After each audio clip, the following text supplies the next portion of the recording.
I do. I sound like Ian Malcolm in Jurassic Park. It's true, though. I feel like I'm Dr. Malcolm. I feel Chaos theory, baby. Chaos. like, did anybody else just not see this? The frogs are switching. That is what is going on. All-time way to start a show. Good morning, everybody. But that's how I feel. Like, did anybody else not see this coming? They never stopped to think if they should. That's Jurassic Park told us everything. Quit. We were fine. T-Rexes came into our lives and they went away. Why do we rebuild? It is true though. It's a funny analogy, and we could sit here and I mean, look, I could do the only person on my side is the blood-sucking lawyer. Like, I could do the whole movie, but hold on to Classic. your butts. But it is kind of true. You try to fix something, and guess what? Another consequence pops up. NFL overtime, perfect example. NFL overtime is a perfect example of, you know what, just quit messing with it. All the way till we finally got to, they're like, all right, here's what we're going to do. Overtime. Well, we can't play 15 more minutes. These guys have already played 60 minutes. They're smashing into each other. We can't just do that. Sudden death. Beautiful. And sudden death was in our lives, and sudden death was great. And all of a sudden, a couple of times, couple of first downs, maybe a penalty, you get into field goal range, and boom, game ends on a field goal. And everybody was like, that's not fair. Can't just, they didn't even get a chance to touch the ball. Never mind. And again, this is why when the whiny babies start getting in charge of sports, it drives me nuts. It's these people who probably never even played JV football in their life. Not to say that I'm better because I did, but when you play sports growing up and you play sports at a competitive level, not the everybody gets a trophy, not everybody gets a turn at bat, and that stuff is important.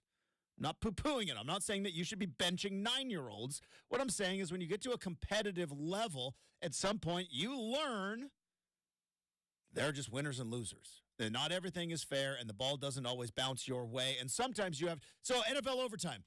They didn't even get to touch the ball. It's like, all right, did they not just play 60 minutes of football before that?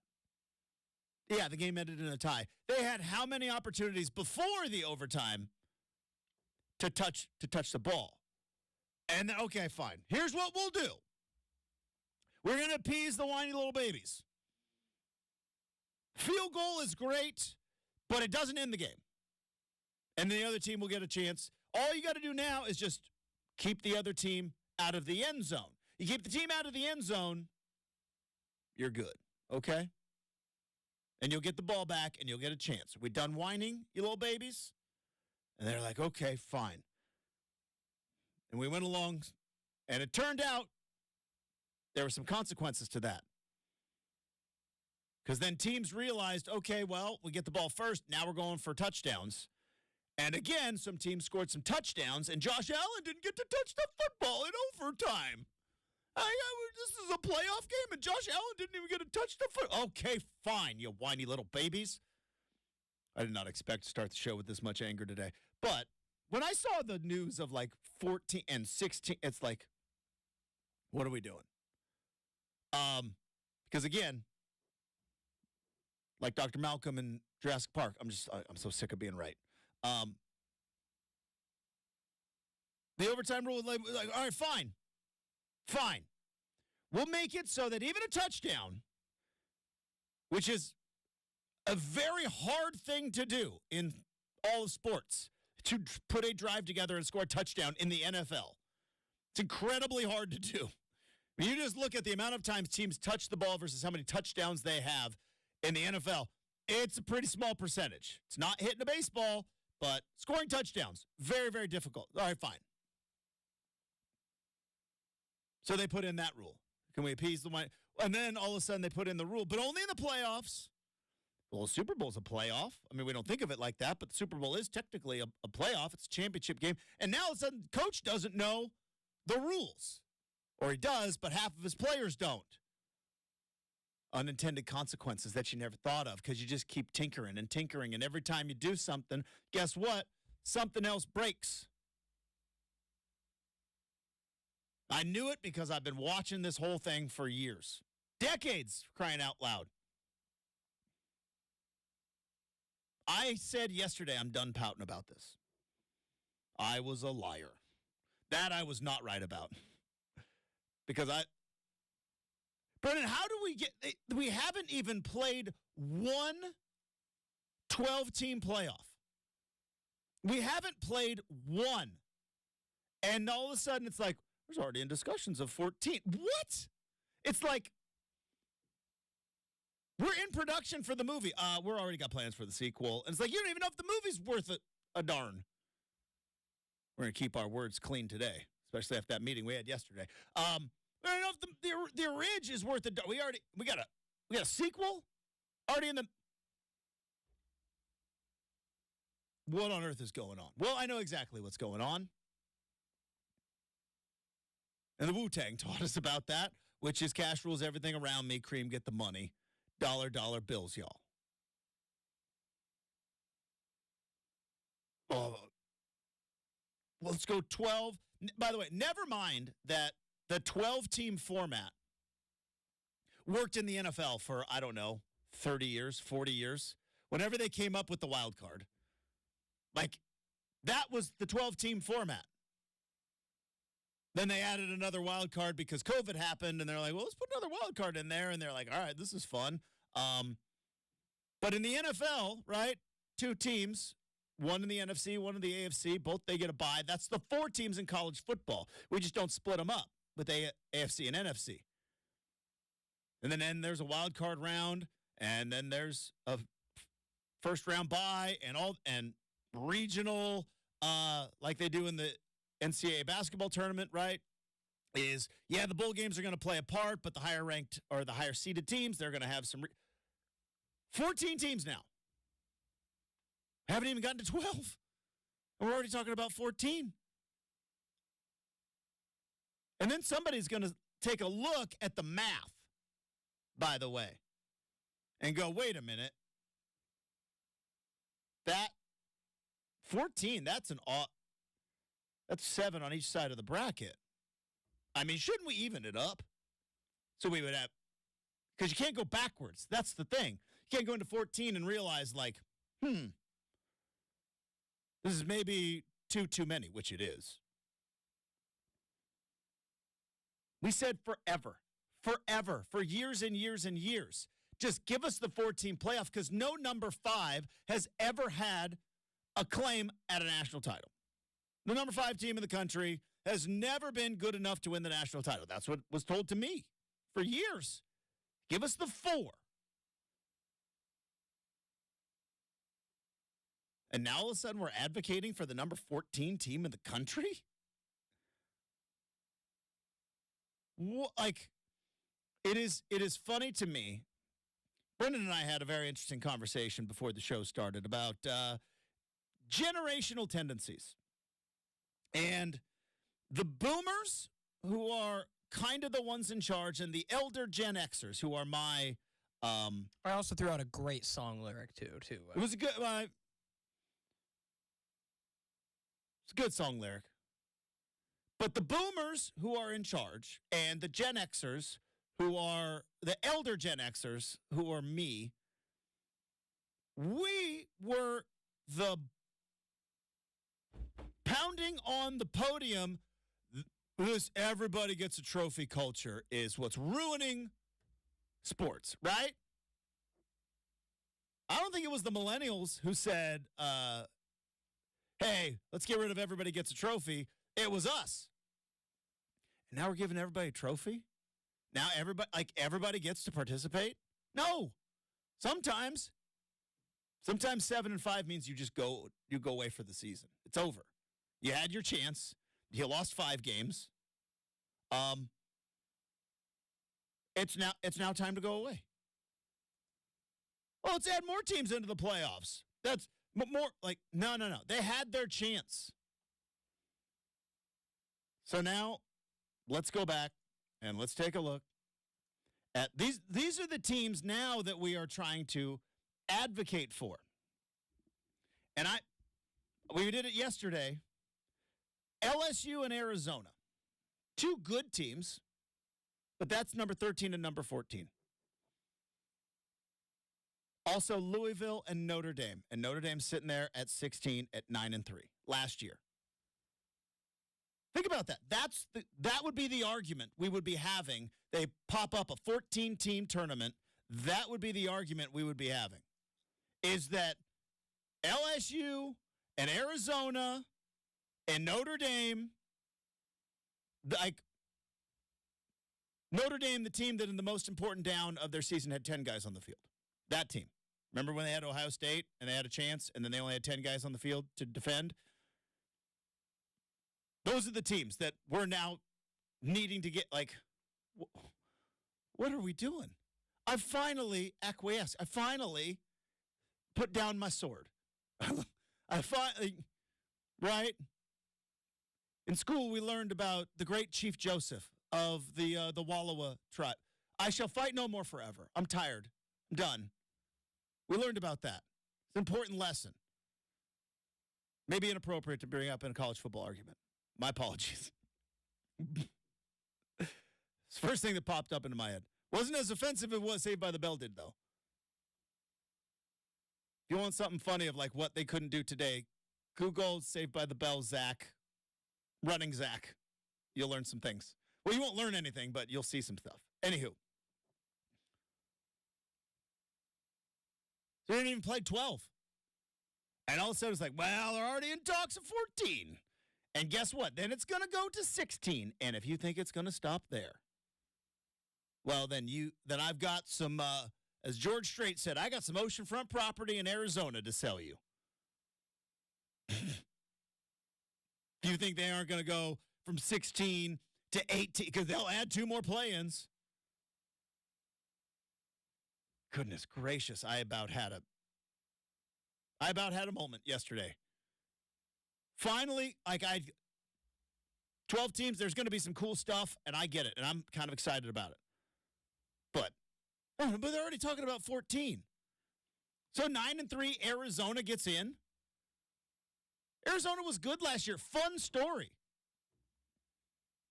What bowl did they play in? Arizona? The Alamo Bowl. The Alamo Bowl. Fun story. 9th-win season. Go to the Alamo Bowl. 10. Win that. Get your 10th win. I'm saying they're 9-3 at the end of the regular season. Oh, yeah. Like Jed Fish, man. They got their 10th win. Lost your coach. Sorry about it. Hey, he was looking with a wandering eye. What can I say? But that team needs to get into the playoff. And by the way, the other thing that we don't talk about is real quick in the new system if it goes to 16, or I know that we're talking like what, why wouldn't they just rank them and go 1 through 16 and no buys? So it's like, all right, so you want Liberty to play Michigan? Like, is that what we want? Yeah, we saw what happened with Oregon with like 15 opt-outs. What happened to Liberty? I do get what you're saying, but like Justin, at this point, and I remember you saying it too, like just specifically with this example. Would anybody have wanted to play Arizona? Like, for a while, we're all like, okay, true. Oregon State's probably the second or third best team in the conference, but then it was Arizona who finished as, one of the top dogs, or the third dog behind Oregon and Washington. And it's like, I kind of would have been intrigued to see Jed Fish's group in a playoff this year. I would have been intrigued. Intrigued, that's all I'll say. Yeah, but I was intrigued to watch them play regular season games. Sure, they had 12 of them. And it was fun and they lost 3 of them. And therefore, you go to the Alamo Bowl. And that's fine. As our good friend Mike Parker said, what's wrong with that? Nothing. Nothing's wrong with that. All right. We're going to talk about this video game because I'm fascinated. Brendan's got the details of the video game that we're going to go through because I'm not a video game guy, but apparently it's a very big deal to all of you. We got some. Well, there's a lot of revisionist history going on in NBA podcast worlds. We need games back because too many people are talking. And in an interesting move, Giannis says the Bucks are now Dame's team. He said it. We'll talk about that as well. But before we get to All of that I do want to tell you about. Oregon's roofing, siding, windows, bath experts, the official home improvement partner of the Portland Timbers, of course, talking to you about DeBella. That's right. And whether or not you were like me in 2024, a little frustrated with maybe college football's playoff, you know what I'm not frustrated with? Saving money. Updating my roof with solar shingles could potentially pay for the roof with savings and federal or state incentives. Plus, their estimates are convenient, 100% free, and they are scheduled at a time that works for you. They've been featured in Better Homes and Garden, Real Simple, HGTV. They've hit accolades from Angie's List and Home Advisor. Look, these are the big boys. These are the top players, and DeBella is all over that. 15,000 five-star reviews, though, on Google. You could be the next five-star review. Just contact DeBella for a free, no-obligation appointment for your roofing, windows, siding, bath renovations, and ask them about the financing opportunity that is available, which is zero down and no payments until 2025 on approved credit. DeBella, the official home improvement partner of the Portland Timbers.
Brian?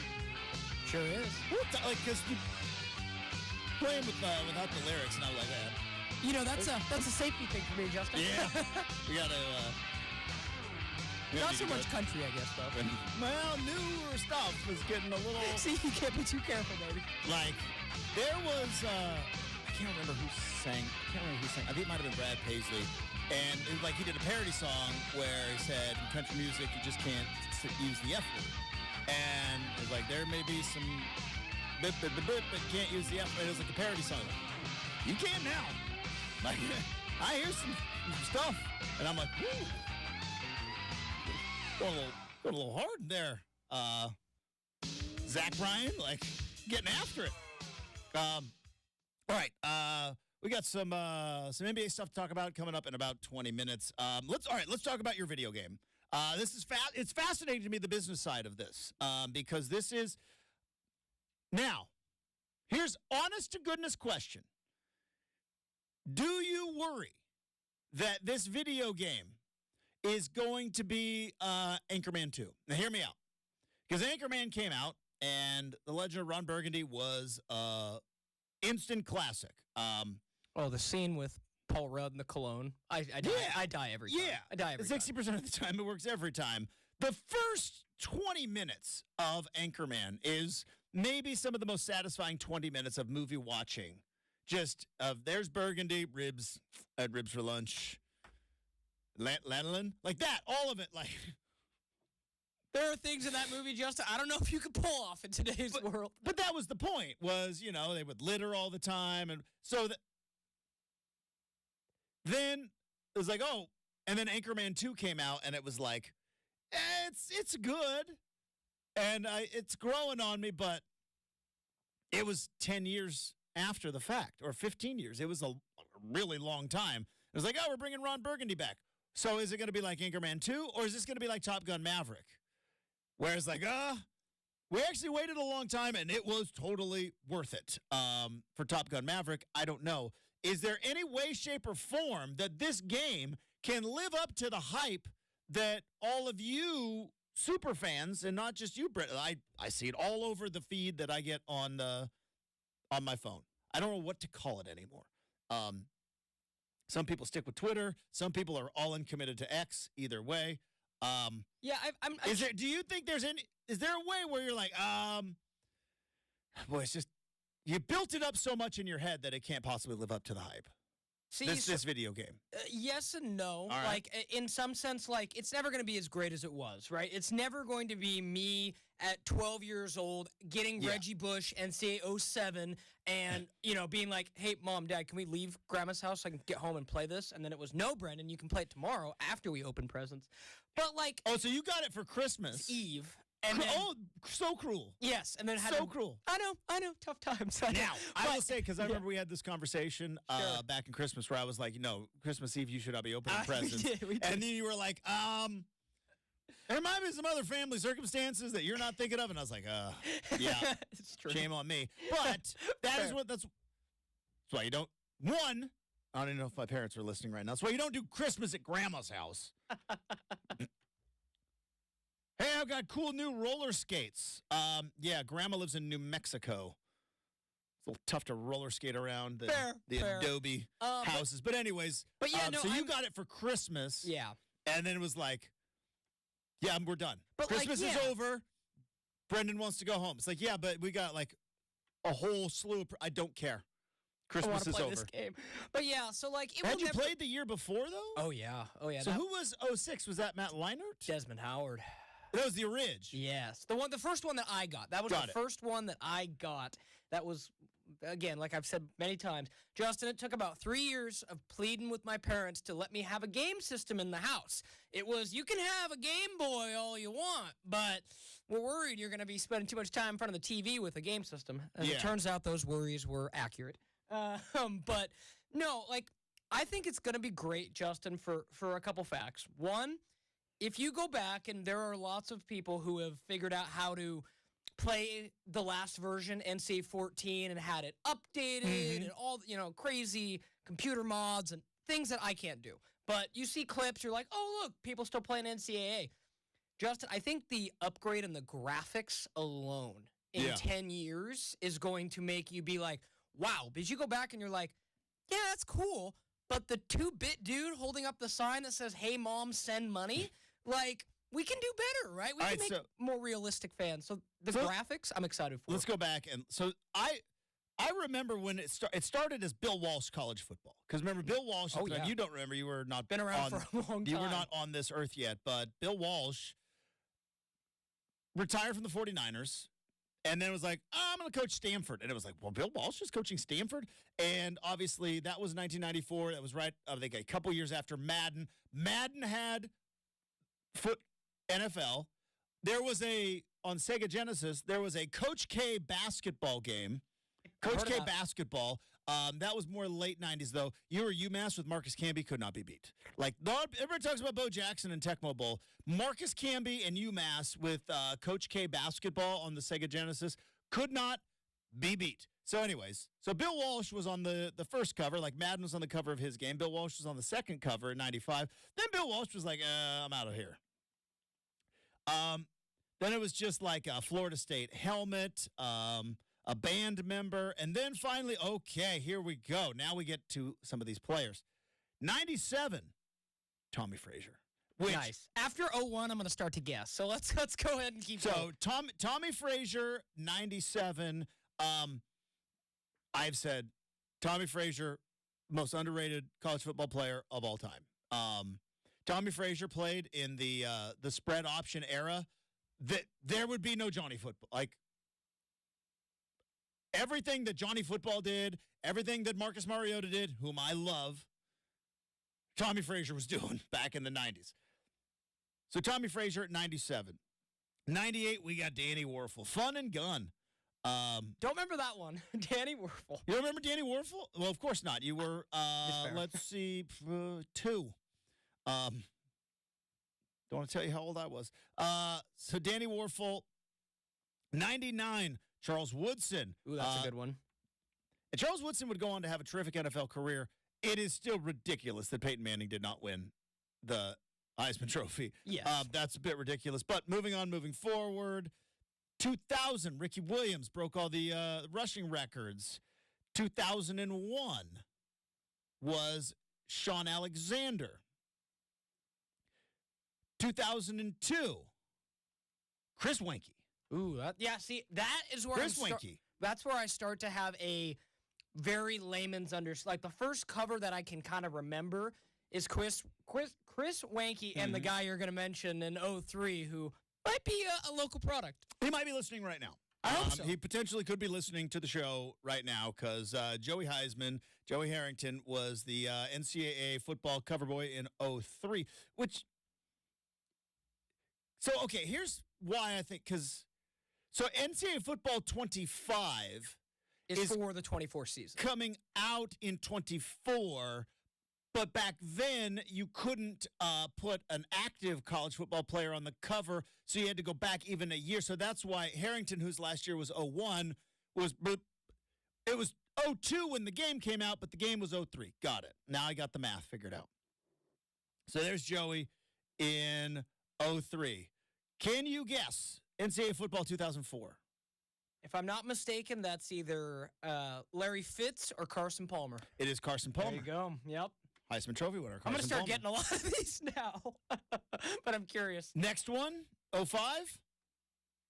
Was it Larry Fitzgerald? There's Larry Fitzgerald. Okay. And then I know 06 was Desmond Howard. Yep, you got that one. 07 was Reggie. You know that because that was Christmas. That was Christmas, and you wanted to ruin everyone's Christmas by going home. I'm going to say this now. 08, Boise quarterback. I cannot think of his name. It's not even Kellen Moore. Not Kellen Moore, no. No, what was his name? Pre-Kellen Moore. Jared Zembransky. My goodness. Yeah, Zembransky. Wouldn't have got that one. Because Jared Zembransky, Brenden. Statue of Liberty, baby. Yep. I just did the thing. YouTube saw it, but the radio didn't quite see it. They just heard me whistle, and they thought it was a little bit odd. This one, boy, I don't know what the heck happened. So, 09, they went with different players should appear on the cover for each version of the game. So apparently there were different versions in 09. That's when they started. Like Xbox was one, PS was one. Oh, gotcha. Wii was one. We got the worst of it. They had I bought that. That was the Sparty mascot, wasn't it? It was a Sparty mascot. Well, I didn't hate the Spartans back then, so all good. But all right, so that was weird. Playing NCAA football on the Wii. Like I remember when I bought it, I was like, man, this is cool, man. The Wii football gonna be active. And yeah, it wasn't as cool. That was in terms of make or miss, that was a miss. All right. PS2 had Deshaun Jackson, who torched Oregon in 2007.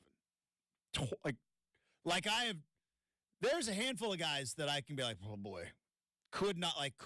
Deshaun Jackson, Autzen Stadium, 2007, might be one of those guys. That dude was so good. He torched them. PS3, Matt Ryan, Boston College. I famously said on the air, I don't think Matt Ryan's got it. He ended up winning an MVP, almost won a Super Bowl, had a pretty legit NFL career. Ankle injury made it kind of sad at the end, but that was one of the first realizations that I'd be a terrible GM. So I was like, Matty Ice? I don't get it. I don't think he's good.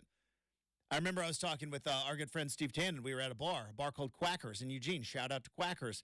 And we were watching, and he was leading another comeback, and it's because he's playing with nobody at Boston College, and I'm like, Matt Ryan, I don't see it. I don't think that's, yeah.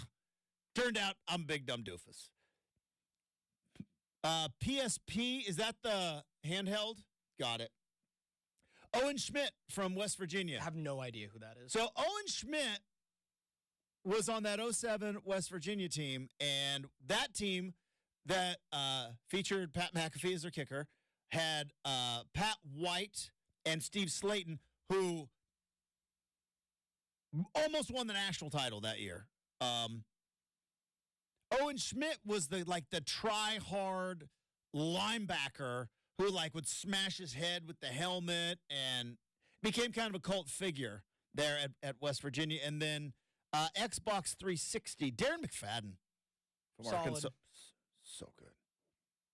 These are fun. These are moments in time. I know, right? It's kind of fun to go back through this. I enjoy this. Because Darren McFadden would what do you have, 5 years in the NFL, I think? Yeah, I mean, he was a 1,000-yard rusher for the Cowboys a couple years. He was good, but Darren McFadden, they called it the Wild Hog. I remember West Virginia started it with they would just do direct snap to Steve Slayton and stuff. And then Darren McFadden would get they would run direct snaps to him. And there was another running back there. I can't remember where they called it the Wild Hog, and they would just that's what's up. Direct snap. Yeah. All right. College football 2010 cover. I think I had the which version did you have? PS2, PS3, PSP, Xbox 360? I believe it was PS3 with oh goodness, Utah quarterback on the cover. Yep. Just got fired by Nick Sirianni as the offensive coordinator in the NFL. I think it's Brian Johnson. Brian Johnson. Yeah. There you go. Dialed in. I did not know we had a savant. I like to think when it comes to mid-2000s college football, I've got a lot up in the old noggin. But when it comes to the video game covers, if you were to ask me, Brendan's Rain Man over here. If you were to ask me Madden, I would fall and burn. But Justin, I said, this was. Did you get this every year? Every year, okay. Every year on the year. So Brian Johnson, of course, he was the quarterback at Utah, and that was the team that ultimately got them into the Pac-12, creating the Pac-12 because Utah went to the Sugar Bowl under, I believe, second-year coach Kyle Whittingham. Maybe third or fourth year, but they went undefeated, went to the Sugar Bowl, and beat the dog out of Nick Saban's Alabama team. They did. Brian Arakpo, who was man amongst boys at Texas, a.k.a. Brian Sackpo. Oh, yep, what they called him very well. And then PSP got Mark Sanchez. Yeah, that's not the greatest one. He was good. But good in college, it's true. And then Michael Crabtree, Texas Justin Tech. saw him break his helmet at the Reser Stadium tunnel. Threw it right at my feet. Well, no, it wasn't his helmet. It was a mouthpiece, you said, right? Or something like a glove or yeah. Whatever he had, he threw, and it was right at my feet. And that was a clip they played on College Game Day. And I was like, hey, there's me. There's my feet. I'm just standing right there, going like, oh, boy. We're getting near the end. Because I was there at Reser that day. I was on the sideline. It was a Thursday night game. I still had to get back and do a morning show, but I had a media pass, so I was on the sideline, and I'm looking up, and I'm like, these crazy kids are going to rush this field. I got to get out of here. But I want to see how this ends because this is nuts. And so I had to, peel off. And so I was standing in that ramp that the visiting team goes up because they have to get dressed in a barn. They fixed that yet? The visiting locker rooms? No? Still got to go to Gill? Research? Oh, yeah. No, it's part of the whole renovation. Don't got to go to Gill anymore? All fans are like, they don't have to make the trek to Gill anymore. But yes, it's all in the stadium. NCAA football 11. So that was in 2009 season. I don't have a guess for that one. That one's a little tougher. Very prominent fixture in the world of college football at that time. Maybe the most prominent. Tebow? Okay, yeah. Remember that one. They get a little bit tougher. NCAA football 2012, post-Tebow era. So that one, I remember Mark Ingram was the popular cover. Boom. I Mark had Ingram. the Jake Locker cover. Jake Locker made the cover of this game. He did. I remember because I had somewhere in a box, Justin, is that game, and I remember seeing Jake Locker on the front of it. Yeah. Nick Fairley was. Oh, he was so good. I don't need to remind Justin how good he was. Nick Fairley, and then DeMarco Murray, also a dude in Oklahoma. This I didn't expect this segment to just be talking about names of dudes, but it's kind of fun.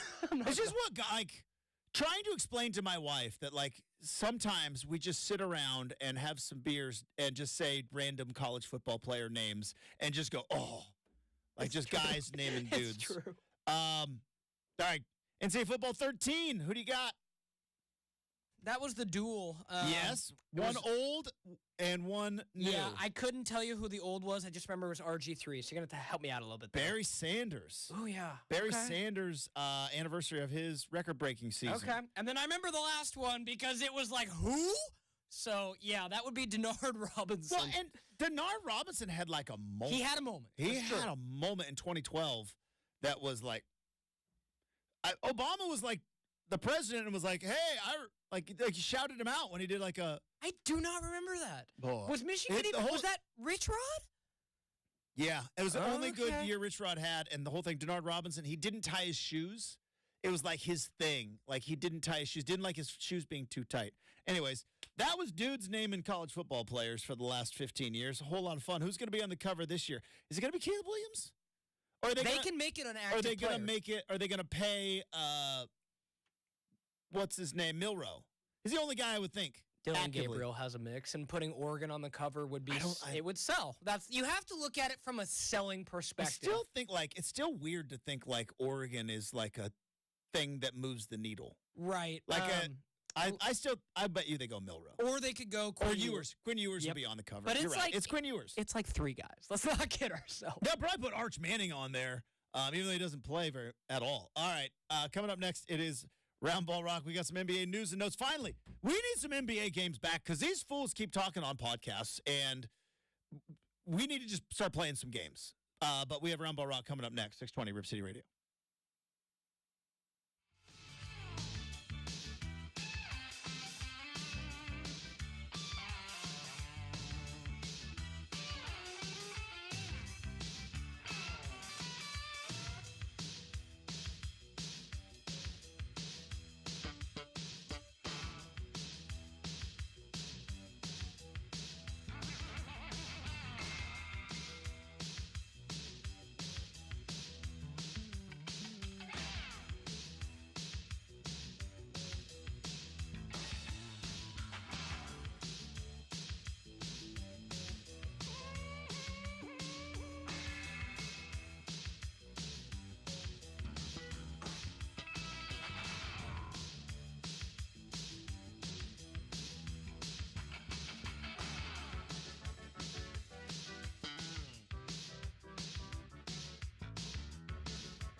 All right, NBA back in action tonight. Who's playing tonight, by the way? Because I know the Blazers take on... A lot of teams.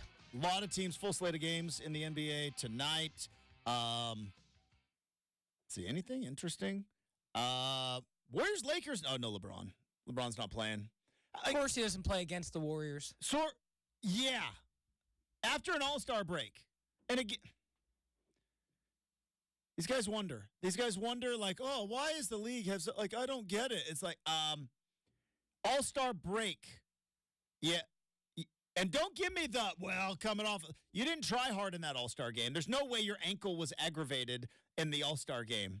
He probably needed an extra day to get back from his vacation. I'm just saying.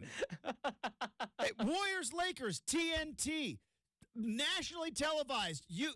The first game, because is Suns Mavericks, but like the second game after what has been an atrocious all-star experience for the NBA. Not exactly a black eye, but not their best foot forward, shall we say.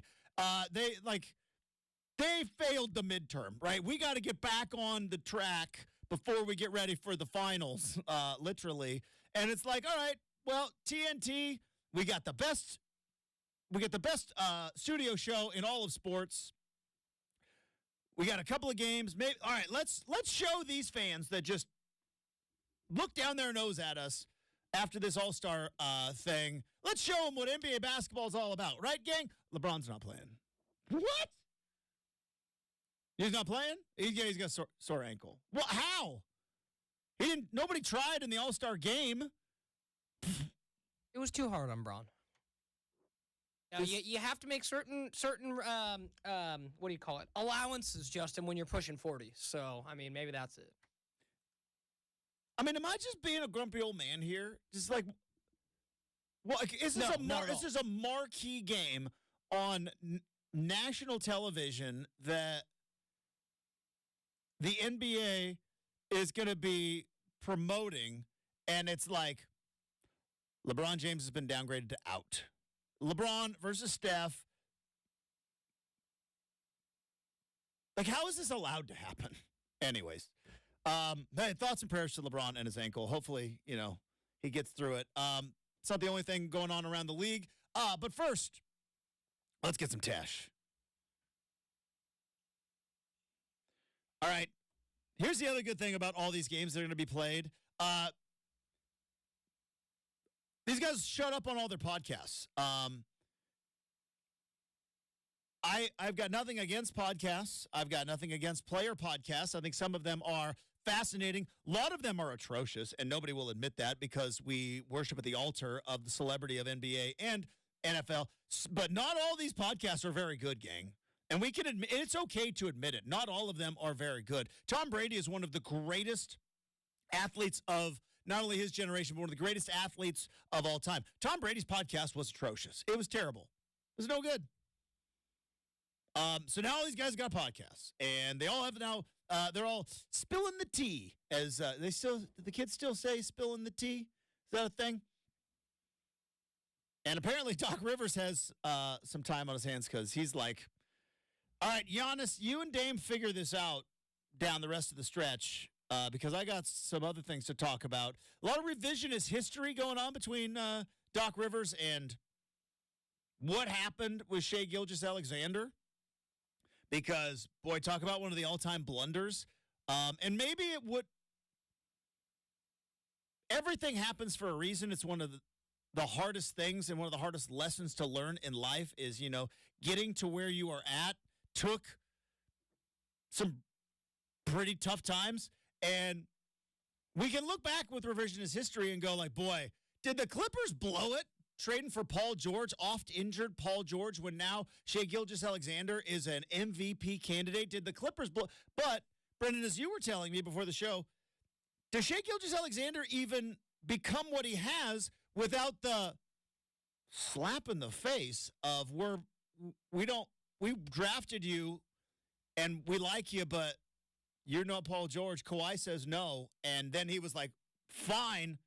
And he's in the lab working, and I love it. It's like fine, watch me work kind of a thing. And you mentioned it just right off the cuff. You're like, I love Shea Gilgeous even more now. And I'm like, so much more. Yeah, and I already do like too. him. He's one of my favorite players in the league. Totally. This is one of those He stories should play that for the Blazers. Yeah, this is one of those stories you love to see, Justin, because at the moment, it was universally hailed as a Clippers win, even though they traded 7 first-round picks. Did one of those picks become Chet Holmgren as well? No, maybe not. No, that was their own homegrown pick. They've picked, the story I read yesterday said they've picked up 2 of their starters in rotations with those picks so far. Okay. So that helps, and still have more to go. But yeah, no, I think just maybe Doc, a little revisionist history too, is like, hey, I knew he was going to pop, kind of. I know. Right? So I knew it. Maybe it's a little bit of that where he's like, I didn't tell Kawhi no. Is that worse? Let's marinate on this. Is that worse, Doc Rivers saying, I knew Shea Gilgeous-Alexander was going to be what he was? Or was Herm Edwards saying, yeah, I was recruiting Brock Purdy, and I knew it, but we lost him to Iowa State, wanted him at Arizona State. I knew it. And it's like, Herm, did you really? Is that worse? Or was it Matt Rule? Who did Matt Rule say? Brock Purdy as well. Matt Rule wanted Brock Purdy. Man, everybody wants Brock Purdy all of a sudden. He was last pick in the draft. Interesting. All right. Hour number 2 coming up next, 620 Rip City Radio.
It is 7 a.m. on a Thursday morning. Justin Myers with you. 12-team playoff format may not be enough, according to reports. I think Pete Thamel was one of the original reporters on this story, that after the announcement of the 5+7 model, which is the 5 top-ranked conference champions plus 7 wildcard teams, more reports about wanting to expand to 14 as soon as 2026. Oh, boy. Justin Fields says he does not want to be traded, but is done with the talk. That's why he unfollowed the Bears and the NFL on his social media accounts, saying he just wants it to be over. The NBA returns to action tonight after the All-Star break, but the Blazers will have to wait until tomorrow night. They'll be facing off against Denver. We don't have to wait to talk to one of our favorite people until hour number 3. Brooke Olzendam will be joining the show. Very excited to talk to her. But hour 2 of Rip City Mornings is right now on 620 Rip City Radio.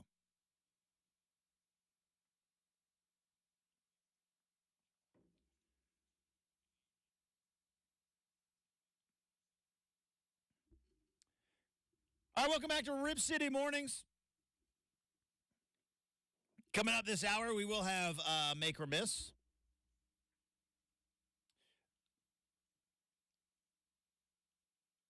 I think we're going to continue with our food and beverage segment. Doesn't have a name yet, but it's just... Does every segment really need to have a name? I mean, is that like old school of me? Because when I was coming up in the biz... That was like segments. That's what you wanted. You needed segments. Now, Make or Miss, that's a great segment, and we're going to be doing that in about 18-ish minutes. Depends on if I get long-winded here. But it's always about, you got to have segments. And then all of a sudden, I will say, one thing about some of these podcasts is just like, yeah, we're just going to chat. We're just going to do some stuff. If stuff pops up, we might talk about it. But we may have a food and beverage debate or discussion coming up in approximately 40 minutes. A lot of chatter in the NBA world. JJ Redick's been on a heater lately. Called out Doc Rivers, which I always find fascinating. Don't think he's entirely wrong. And then, of course, Pat Beverly fired back, and then J.J. Redick went out and called out all of you. What am I talking? Well, he went on TV yesterday, and boy, he, like I said, was on a heater yesterday, and was like, I put together the smartest video that's ever been put together about Zion, and only gets 54,000 views. And then I call out a coach, and I got millions of views. This is what we're doing? And I'm like, yeah, this is what we're doing. Because nobody wants to hear your nerd basketball stuff. Sorry about it. They don't. People say they do. They don't want to. We joke about hot take. Now, I will say that. We joke about hot take culture and clickbait and everything else, and we try not to do that because everything I say, I mean. Yeah. Unless I say I'm joking, but like everything I say, I mean. But nobody wants to hear you nerd out about Zion and his primary ball hand. Like nobody wants to hear that. Yeah, no, I don't That's care. basketball nerdy stuff. Yeah, save me that, Justin. But and don't tell your audience that they're stupid. But like how dumb. Like yeah, I love my audience. Whatever the size of it is, I love you guys. We have an appreciation for that. But, like, could you imagine if I just came out here and, like, I put together the best monologue you guys have ever heard on college football, and you guys just don't get it because you're too stupid. It's like, that's what J.J. Redick did yesterday. I'm getting a little tired of that. Now, I will say this. Patrick Beverly was completely out of line trying to blame the 3-1 collapse that the Clippers had. He did insinuate that, didn't he? Oh, yeah. He's like, yeah, we put Redick on Harden. He should have been benched. And I'm like, and then J.J. Redick threw back out, like, I'm sorry. Doc Rivers is the king of 3-1 leads being blown. Watch out, Dame and Giannis. But, yeah, like, I'm with you. But, like, at the same token, like, really, Pat Bev, you're the dude who got up on the table and threw your jersey into the crowd in Minnesota for a play-in win. Like, yeah, but you know, like I just think Pat Bev's a clown. I always have thought he's a clown. That's fair, and that's but it's great defender. Though. He's been a great defender, but like he's been consistent. It's like it's that old fable of like, hey, there's a snake on your doorstep, and the snake keeps saying, no, I'm not going to bite you. I promise. I'm not going to bite you. I promise. I'm not. Just let me in. And we're like, no, snake. Yeah, I know you. And he's like, no, I promise. I'm not going to bite you. And then you open the door, and the snake bites you. Like, what? You say? He's like, I'm a snake. That's who I am. I bite people. Like, that's Pat Beverly. It's like. That's like the big bad wolf, Justin, and the three pigs. It's like, let me in the house kind of a thing. Yeah, but I mean, that's a great one. Yeah, I've never heard that before. You never heard that one before? No. That's pretty great, man. It's like, that's who you are at this particular point. Like, that's who Pat Beverly is. So, like, you take the things he says, knowing that, like, yeah, he's kind of petty. He's been on, he can't stay on a team more than 2 years before he gets booted out, and it's going to be something, but he's got enough talent there to continue to play in the NBA. I don't know. It's just like I got a little irked yesterday when I saw JJ Redick going on TV and doing the whole, I'll put together a video that only 54,000 views of showing how Zion. It's like, yeah, do Jordan versus LeBron. That's what we do. Okay. That's what we do. It doesn't mean that it's worse. It does, like, you're a basketball nerd. Nobody can comprehend that. Just like I couldn't possibly walk onto a construction site and comprehend anything that they were doing there. It'd be so ridiculous to be like, well, you guys should be, like, come on. Anyways, so I saw that. I did want to get into this because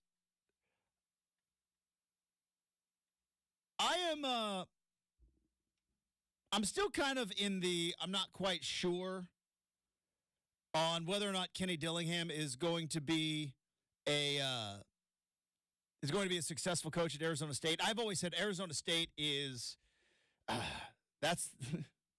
it's the siren song, the temptress of the college football world. It should work all the time. It should work, and it never does. And it's like, and it's so tempting because it's sunny and you've got, Phoenix Metro, and you've got essentially, it's the one place where you can recruit Vegas, LA, Texas, all, like, it's not within 100-mile, but, like, you're real close, like, you're close enough to LA, you're close enough to Texas. There's also, Justin, from my own experience, a lot of pretty things to look at in Arizona. Exactly. I'll just leave it at that. Scenery. Very not scenic. Not just the palm trees. Yeah, very scenic. So he's there at Arizona State, and also I think young, fiery, and I think some coaches, if you start off that way, great. But when was the last, truly like championship coach that is out of his mind on the sideline? Saban coached with emotion, but he was stoic. He was never, you never thought he had completely lost his mind. It's like you want to coach with emotion, not be emotional. Hot take, Justin. Yes, let's do it. Well, JJ Redick is going to school you, though, if you come up with another hot take. Let's look at this, though. It's true, right? Please don't sue us. Come at me, Redick. Hot take, Kenny Dillingham will be the modern Mike Stoops. It's not that far off. That same kind of like in your face, and that the last coach who really struck me as someone who did that was Mike Stoops. He was a little crazy at Arizona, but stomping up and down, throwing tantrums. And would you be surprised if Kenny Dillingham threw a tantrum on the sideline? Not one bit. But here's the difference. Like Kenny Dillingham's 33. He's a first-year head coach, and you learn lessons from year 1 to year 2 and all that. But that's not really what I want to dive into. This was the quote he said to, I think it was a radio show in Arizona.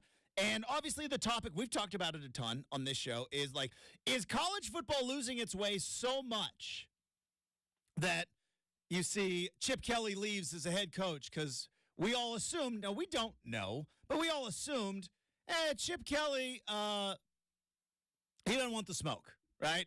It's like you think about all the things you got to deal with all of the kids, and it's just, and then Ryan Grubb, who left Alabama, like, did he take one look around at Alabama and say, boy, like, this isn't the lifestyle for me? And now he's with the Seahawks. And who was the guy from Arizona State who's now the Packers defensive coordinator?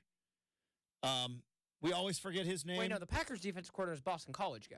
Yeah, sorry. Jeff Hafley. Jeff Hafley. Yeah. Did I say Boston College? You said Arizona State. Very different. Yeah, no, sorry. I was like, wait, Arizona State? Yeah, no. Very Jeff different. Hafley, Sorry. Boston College. Yeah. Then they were like, how is college going to be able to keep these coach? And then Kenny Dillingham said this, and I was like, you know what? I gave old Kenny Dillingham a slow clap because he said, I literally, shout out Parks and Rec, spent 9 years of my life doing anything to become a coffee boy. So don't give me the, it's hard to be a coach right now. Yeah, it's hard. Then quit. I love it. I do. If I'm an Arizona State fan, I'm pumped because that's my guy. Same reason why Oregon fans love Dan Lanning because it's like, no, grass is green here. We're fine. I don't need to move on. I'm good here. Is it played up a little bit at Oregon? Yeah, it was played up a little bit. Did Alabama even want him? Probably. It's my story, and I'm sticking to it. Nick Saban personally called him. Do I know that for certain? No, but in my brain, that's what happened, and you'll never change my mind of that. But that's why Oregon fans love Dan Lanning. It's like, hey, it's maybe a little bit easier to get 5 stars at Georgia and at Alabama and at Ohio State, but you know what? I can do it here. I can win here. And Kenny Dillingham, hey, you guys all forgot the grind. And I think it happens in almost every industry. I know it happens in this industry that I'm in, right? People forget the grind, like what you would be willing to do just to get a foot in the door. And I was like, you know what? Good for him. And I think you probably see more and more coaches kind of like, yeah. All right. You guys are all going to whine and complain about how college football is changing. Well, you all sat around and let it happen, by the way, because Nick Saban is kind of he's going to become kind of the culture czar, I think, of college football now that he's on ESPN and now that he's safely outside of the coaching world.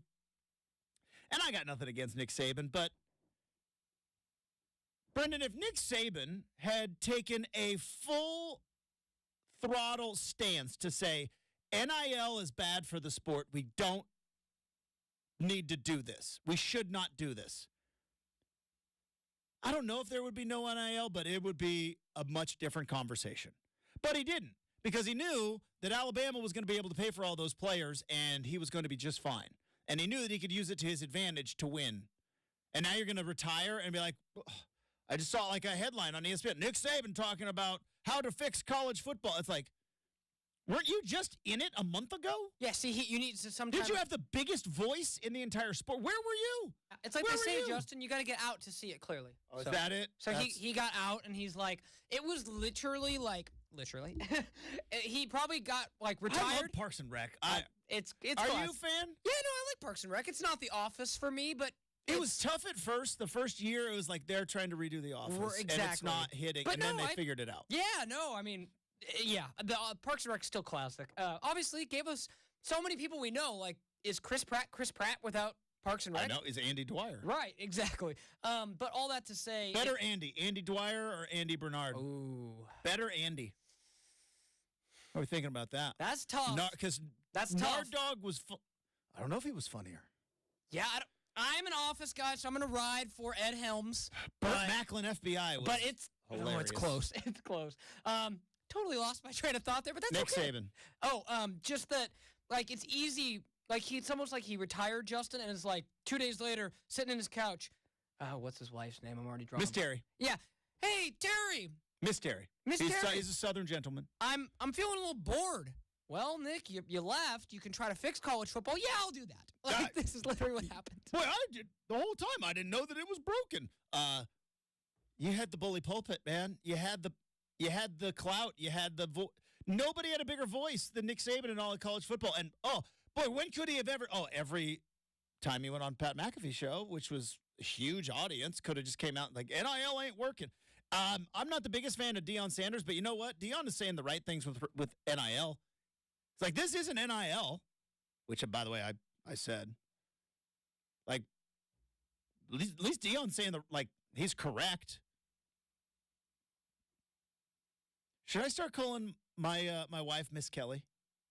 Should I just start, Just out of nowhere. Just Okay, let me ask you something first. Hey, Miss Kelly. She would be like, "What is wrong with you? Are you have you hit your head? Have you bonked your head? Are you generally, and it's just interesting to see, everyone does things. Are you generally a chivalrous person? Like, would you open the door for her when every you go to time. a restaurant, open the car door when you get in the car? No, I don't open the car door because she's an independent woman. All right. See, there's that fine line these days, man. But yes, she owns her own business. She's a boss. You know what? Like, so you've set the standard for being chivalrous. But, yeah, go, Miss Kelly. But I'm in charge of killing spiders. Let's just say that. You know what I mean? Yeah. All right. Maybe the best segment we've done in a while. All right, we've got Make or Miss. That's coming up next, 620 Rip City Radio.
R.I.P. to Coolio. You will be missed. Coolio had a run, man. Like, hard to explain. Fantastic Voyage to Gangster's Paradise, which he won a Grammy for. Like, there was a run. And now all you kids, and I'm looking at you, Brenden, and I'm looking at you, and I'm looking at your, like, when something is like, okay, fine, you say, all right, Coolio, right? Do your friends say that? Do you get that text, hey, Coolio? Yeah. Yeah. Do they know who Coolio is? Do they know the impact on the culture that Coolio had? Do they have any idea about the movie Dangerous Minds? It was not a very good movie, but it had this awesome song in it. No. Didn't realize it was going to be so grumpy on a Thursday. But there will, and Mark, we lost Coolio too early, man. Too early. Too early. Let's just look. Luckily, we have the music lives on. Like, that's its contribution. We will be able to play Fantastic Voyage and Gangster's 59, Paradise. Man. I know. Too soon. Too soon, man. Too soon. We were talking about Miss life you, expectancy Coolio. earlier this week. We miss you. But yeah, like, so much so. Like, he is now. What would be the grammatic? Like, is that an adjective? No, it's not an adjective. It's not describing anything.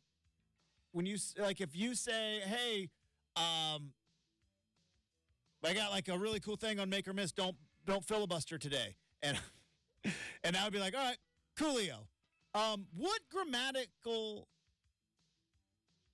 I don't know. Is that a verb? It is a well. I don't know. My English teaching mother is like losing her mind right now. Yeah. Sorry about it, Mom. I think it can be either or depending on how you use it. Shout out the English language. I think it's an adverb. Maybe that's it.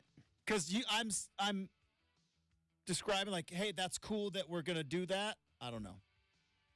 Either way, have some respect for Coolio when you say the term Coolio as another way to say the term cool. See, so it's interesting. Put some respect on his name. Before we that's all open I'm up saying. Make or Miss, Justin, for me, it wasn't, and it's funny because these are the rabbit holes we fall down. I say cool beans more than I say Coolio. Gotcha. And I don't know why, but it's kind I of. don't know where that came from. And like, back, like, and I remember it was one of those things where I said it to somebody over a text message, as it turned out to, at one point, be my boss. And he's like, oh, you say cool beans too? Cool. That means I love you, man. And it was like one of those things where I'm like, I don't know where that came from. Like, Justin, beans are not supposed to be cool. No, they're actually not. That's bad when they are. Like, you would say, when you would say cool beans, that would mean everything is okay. But if the beans are cool, that means they are disgusting. You ever had, like, baked beans and they're, like, cold? It's like, that is not the way baked beans should be. Maybe a 3-bean salad. If you ever had one of those are not bad. A little Google search tells me that Cheech and Chong pioneered the term, Justin, saying it means sounds good or okay.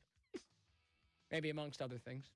That is still one of the things that is fascinating to me, and we'll never know because we have the internet now. But, like, we played a game in elementary school. It was called Red Rover. Red Rover, send Brenden right over. Everybody played that game across the country.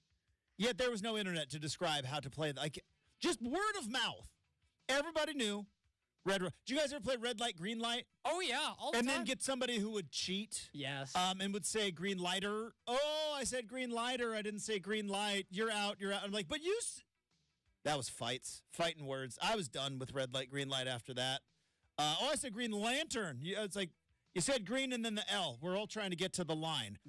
And so I quit. I'm like, I quit red light, green light so fast. Like, I'm going to tetherball. Yeah. Because this red light, green light stuff is, and there would be some knockdown, drag out, not actual physical fights, but some arguments over who is and who is not out. Or you would do green light, red light, and then you're like, you moved. You're like, I didn't move.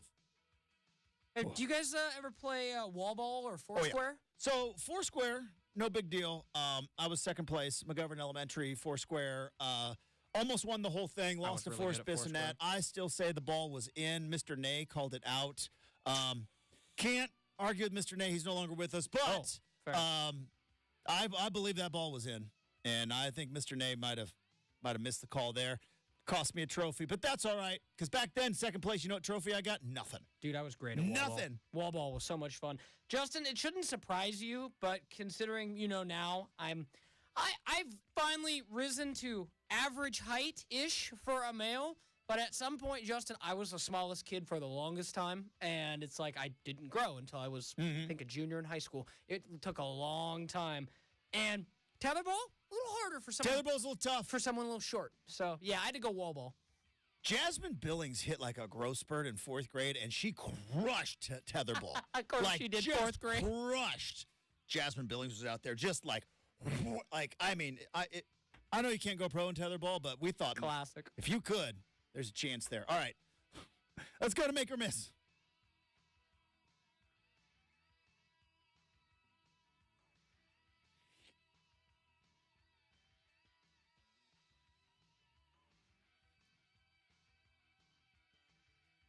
All righty, firing up Make or Miss today. Yes.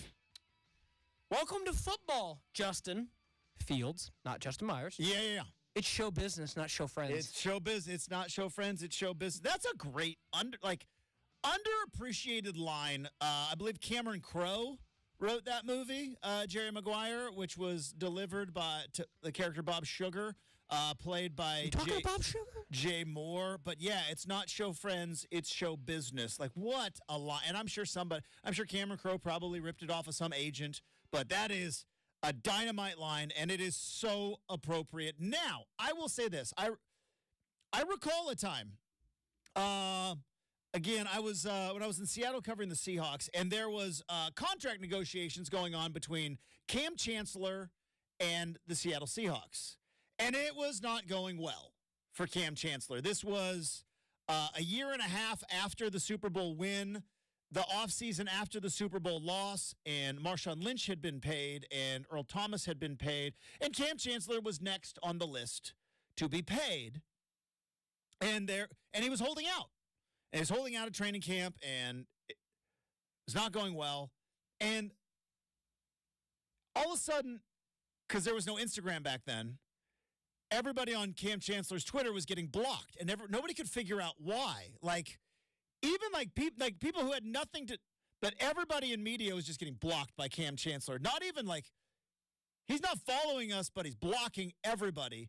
And so then after it was all said and done, he finally came on the air, and somebody what's with the blocking? And I'm like, this is one of the best answers I've ever heard. He was like, this phone is in my pocket, and I just got tired of all the negativity coming to my pocket. I didn't ask for it. So if I just blocked you, I eliminated all negativity because it was starting to affect me. And I was like, now you could just mute everybody, Cam. You didn't really block as aggressive, but maybe he decided I want to do blocking instead of muting. But I was like, that makes some sense. So on your Make or Miss, make. It's not show friends, it's show business. NFL means not for long, right? You can't. You aren't contributing to our success. You are not here for long. That's the NFL. But I do understand when Justin Fields explained, because there is a little bit of whiny little baby stuff of oh, I'm going to unfollow you to prove a point, Kyler Murray looking in your direction, right? Oh, he scrubbed his Instagram of all Arizona Cardinal logoed things. That's petty. But from what Justin Fields said, he's like, dude, I'm going on vacation. Everybody's going to be talking about it for months. I just didn't want to see it pop up. I want to scroll on Instagram. And he said, without saying, look, I just want to look at hot chicks on the Instagram, okay? That's all I want to see. I don't want to see, because you follow the Bears, and so the Instagram algorithm is clearly you care about, here's some Bears content, and it's Justin Fields is a bum. Imagine getting that to your phone. So I'm with him. Unfollow. It'd be so Put great. nothing but smoking hot dime pieces on your Instagram account when you're in your 20s and you're single and you're rich and all that, when you're going on vacation. I get it, but yeah, you're probably going to get traded, though. He's going to get traded, right? Well, and I'll say this, Justin, since we're sticking in the awesome theme of Jerry Maguire, can we get when they announce they're going to take Caleb Williams, which they will, I want Justin Fields to basically be like, who's coming with me in flipper here as he literally is like, goodbye, Bears organization. Like, Yeah. it'd be fantastic to see that. They're going to trade him. There is a market for, like, if the Bears are like, look, we've looked at the tape, Caleb Williams is the guy. Like, let's just say that's the move. Like, or, as I've said a couple of times, it's the devil you know, right? But sometimes you have to go like, hey, if we trade back and we give Caleb Williams to the Commanders and he pulls a CJ Stroud and he's all pro in 2 years, we're all fired, right? Coach, GM, we're all fired. So if they decide, all right, we're going to go ahead and make the move, we're going Caleb Williams. I know the Steelers are being talked about. Who's in the mix? Who do you think out there would give up anything of value? Because I would imagine the going rate for Justin, first rounder? Is he got a first round, or is he maybe second, third rounder? At least 2 picks. So I think like you could probably get it done for like a second. You used to never get a first rounder, but then the Broncos screwed up with the Russell Wilson thing. I would bet that Justin Fields' value would probably be like because the Bears, I don't know, let's say like probably a top 15 pick, first round, and then maybe throw in a second or a third, but I can't imagine it being any more than 2 picks because he hasn't proven it. There is like some of like, hey, you're buying Fields for the potential. You know what I mean? Yeah. If you're the Steelers, do you do with my crazy thing? Because I said maybe just draft Caleb Williams and see who comes out on top. If you're the Steelers, do you make this move and go, all right, Kenny and Justin, somebody's got to win this competition, and have trust and faith in Mike Tomlin that he is not here to mess around and that he can, like you said, show business. You go like, we don't care about your feelings. Somebody's going to win. Steelers apparently in the mix. I can see that. I'll say Colts no. Raiders yes. Yes, definitely yes. Broncos no, because they have no capital because they traded for Russell Wilson. What about the Jets as like a potential waiting in the wings after Aaron Rodgers is only going to play a couple years if he does? Who are the Jets? Because I already saw the ridiculousness of like, oh, should the Jets get Russell Wilson? What if? Now, I don't know if they have much capital either because of the deal for Aaron Rodgers. Titans, definitely. I mean, no offense to, what's his name, eats bananas with the peel on, Will Levis? Will Levis. Or puts mayonnaise in his coffee. No offense to Will Levis. Remember, that was fake. The bananas is real, but the mayo and the coffee was fake, all to get him hype. Mm-hmm. Which, to be honest, I'm like, thank God it was fake, because that's still disgusting to think about, Justin. Do you think peanut butter and jelly was disgusting the first time somebody tried it? Or people looked at it like that? That's a great question. Thank you. Because like somebody had to be like, hey, guys, we got this peanut butter and we got this strawberry jelly, which, by the way, the best jelly is strawberry jelly. Second, blackberry. Grape, overrated. I'll die on this hill. But do you think like the first person to put peanut butter and jelly together was just chastised and just looked like, you are disgusting. What are you doing? Putting jam with peanut butter? What are you, a barbarian? And it's like, just try it. Like, I am not trying that, sir. Per a quick Google, Justin, It says that, and this is, it's actually very interesting. You want to know why for many, many years, Americans suddenly had like a taste for macaroni and cheese? Because it was part of war rations. And jelly, we found out, which was grape-laid at the time, Welch's, who, made pretty much all. Shout out to Welch's. They sent grape jelly to the war in World War I, and soldiers would have it on bread. Boom. Then you come home and you're like, peanut butter jelly. Like, that's what I'm saying. Somebody had to put the peanut butter with the jelly. Probably in the trenches. Maybe in the trenches. And you know what? A salute to that soldier. Absolutely. Just crushed it. But do you think other soldiers were like, Johnson, you are disgusting. Like, you got jelly on yours, I got peanut butter on mine. Let's put them together. Like, you know what I mean? But, like, do you think instantly they knew it was a hit? Or do you think they were like, that's You can't do that. It's freaking me out. Yeah, that's a great question. Just like mayonnaise in coffee. It probably freaks some people out at first. I mean, but it's one of those things where Justin, even like sliced bread, right, is something that got invented, I think, in like 1905. So like, I think somebody saw that and was like, "Oh, that's great." But like macaroni and cheese, like you want, like no, that's pasta. Like pasta sauce goes on that. What are you doing putting cheese on there? And then like, dude, just try it. Like that. Because you've probably had a friend where like, dude, just try it. Well, yeah. Because you're the pickiest of all eaters. Yeah, totally. You're like, dude, just try it. And you're like, macaroni. Somebody at first would be like, macaroni and cheese? No. Yeah. Cheese does not go on macaroni, okay? Yeah.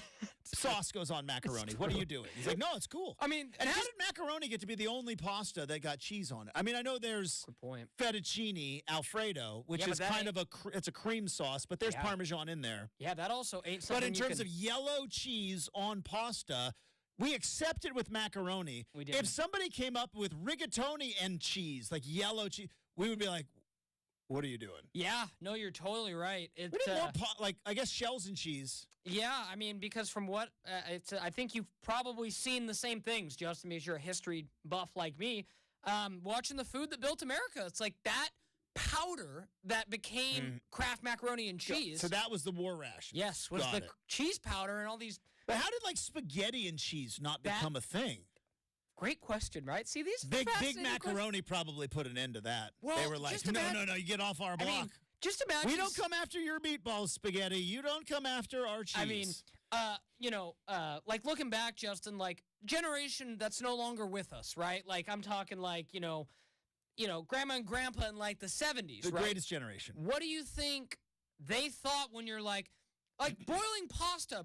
That's not, like crazy. Yeah. But wait, I put milk and this powdered cheese and it becomes liquidy? Like, making the first boxes of macaroni must have been so trippy. I know. That's what I'm saying. Very trippy. Just like peanut butter and jelly. All that being said, I mean, I guess Justin Fields might get traded. Who knows? Let's get to one more make or miss real quick, Justin. Are you sure you want to do that? And you play with fire? Real easy for us. Mahomes rules? Good luck, Antonio. All right, what's going on there? What did I miss? So Antonio Pierce, the new Raiders right. head coach, said yesterday he has his players watching the bad boy Pistons. And they said, Michael Jordan wouldn't have became Michael Jordan if they didn't, abuse him up and down the lane. And he's like, I tell my players, we hate red. We hate 15. It's Mahomes rules. And I was like... Antonio Pierce knows how the story ended, right? Which is a 4-game sweep in 1991, and then walking off the court like a bunch of clowns, and then Michael Jordan going on to becoming the greatest basketball player of all time. Antonio Pierce knows how the story ends. I don't know if he does, because he was Did all he just watch the first, all right, we watched it till 1990. Good. Like, shut it down. My wife talks about how when she watched Moulin Rouge, you know the movie Moulin Rouge? Yeah, dude. I don't want to spoil it, but the ending is very, very sad. And she says, she goes right up until the sad part and then turns the movie off and is like, good movie. That's what Antonio Pierce just did. You know the ending is Michael Jordan dominates the Pistons and they become irrelevant for so many years. So many years the Pistons become irrelevant. He knows that's how it ends, right? All right. We don't know. Good luck, Raiders. It's just a weird way to put it. Like, the bad boy Pistons, like, so you want to turn Patrick Mahomes into Michael Jordan. Like, you know how that works, and I hate right? to say it, you think the NFL is going to let you get cheap shots on Patrick Mahomes? That's also true, yeah. Come on, dude. Yeah. Save me this. Fantastic make or miss. All right. Coming up, we are going to be wrapping up hour number 2. Before that, though, I want to tell you about Oregon's roofing, siding, windows, and bath experts, my good friends at DeBella, right? The official home improvement partner of the Portland Timbers. Timbers getting ready to literally kick off their season coming up, and you could be kicking off your 2024 with updating your roof with solar shingles.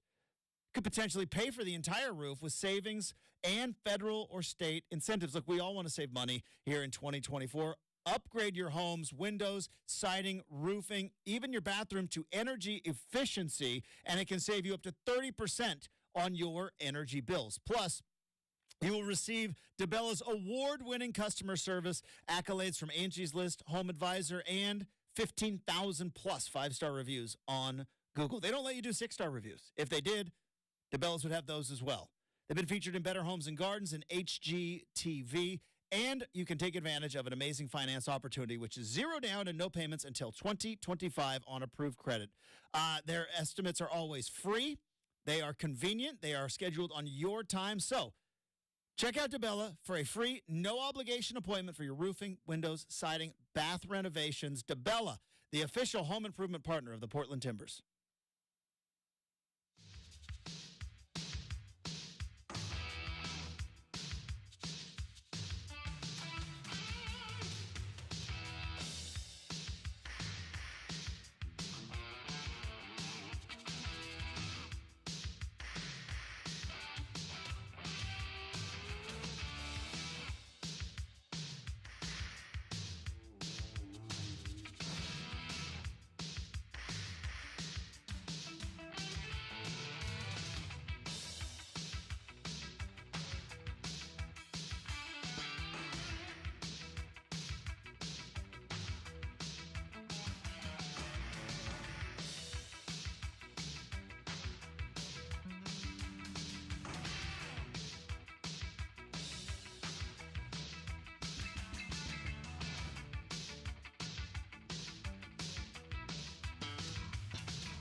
All right, time to wrap up hour number 2. Was going to do a whole, hey, let's talk about stuff we like to eat, but, I mean, I feel like kind of went overboard with the peanut butter and jelly thing and then the macaroni and cheese thing. Is there anything else where it's like, it's funny where you think of like, it is commonplace now, but like, boy, first person to do that, real innovator. You know what I mean? First person to put butter on toast. Because you knew you had bread for a very long time. How about, let me take it a step further.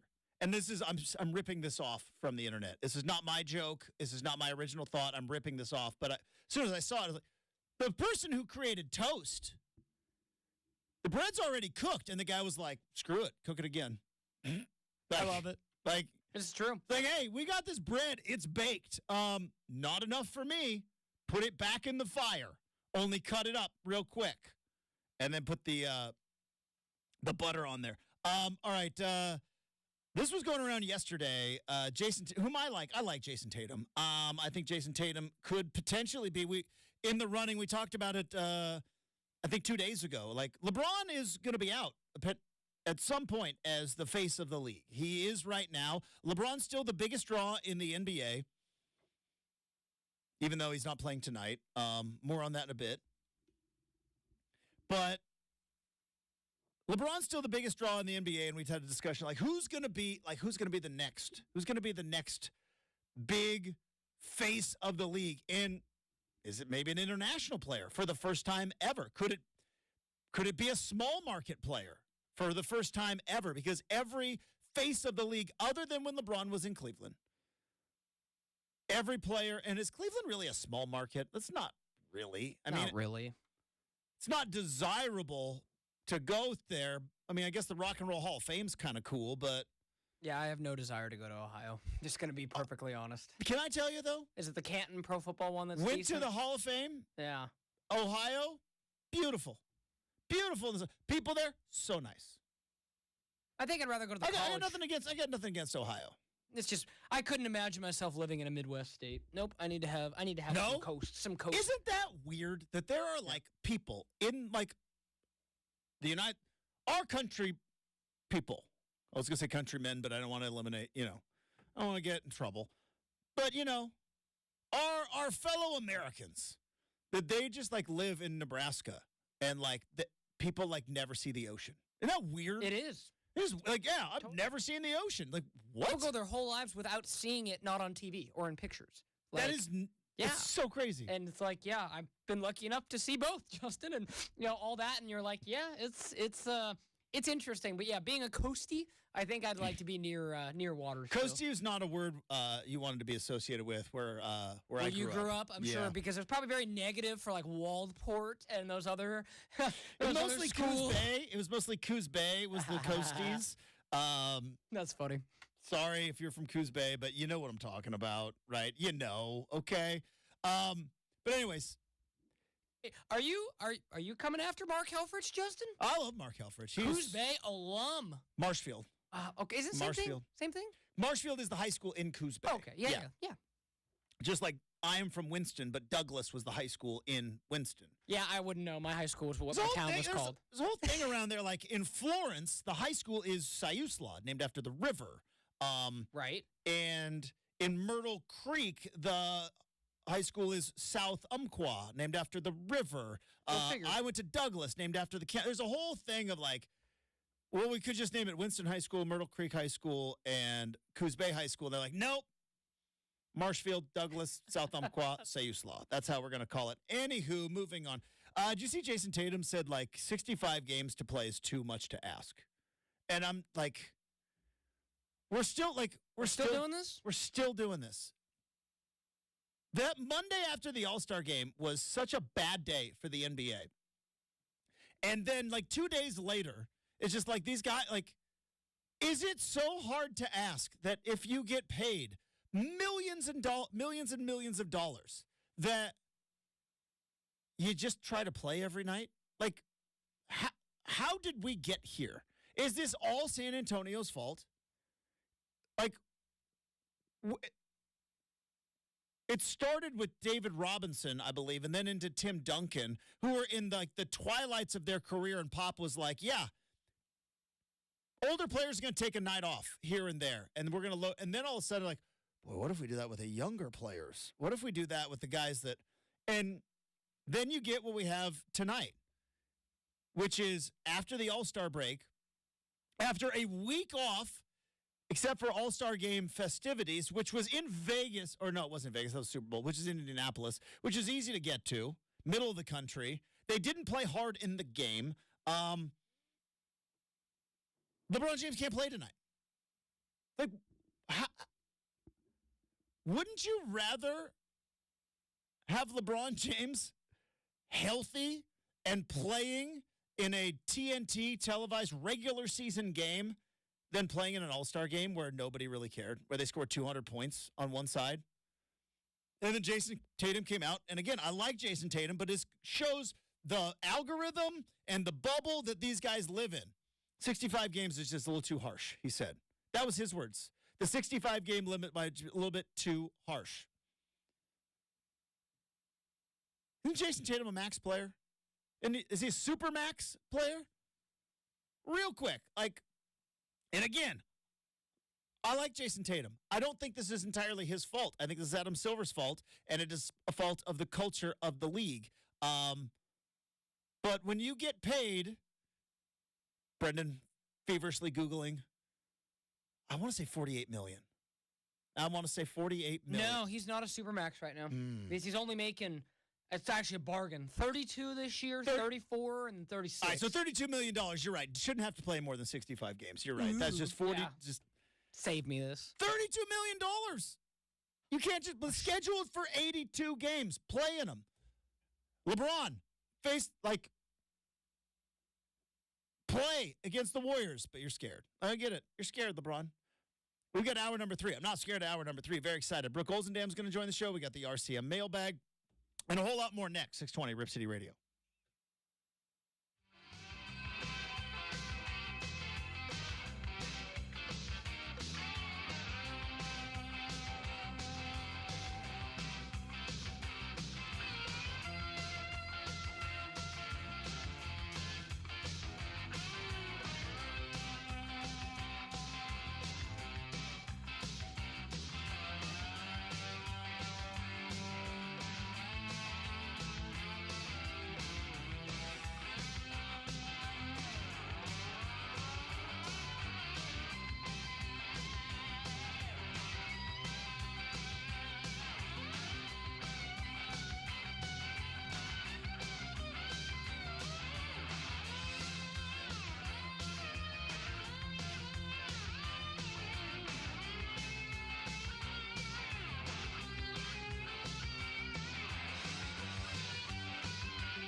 It is 8 a.m. on a Thursday morning. Justin Myers with you.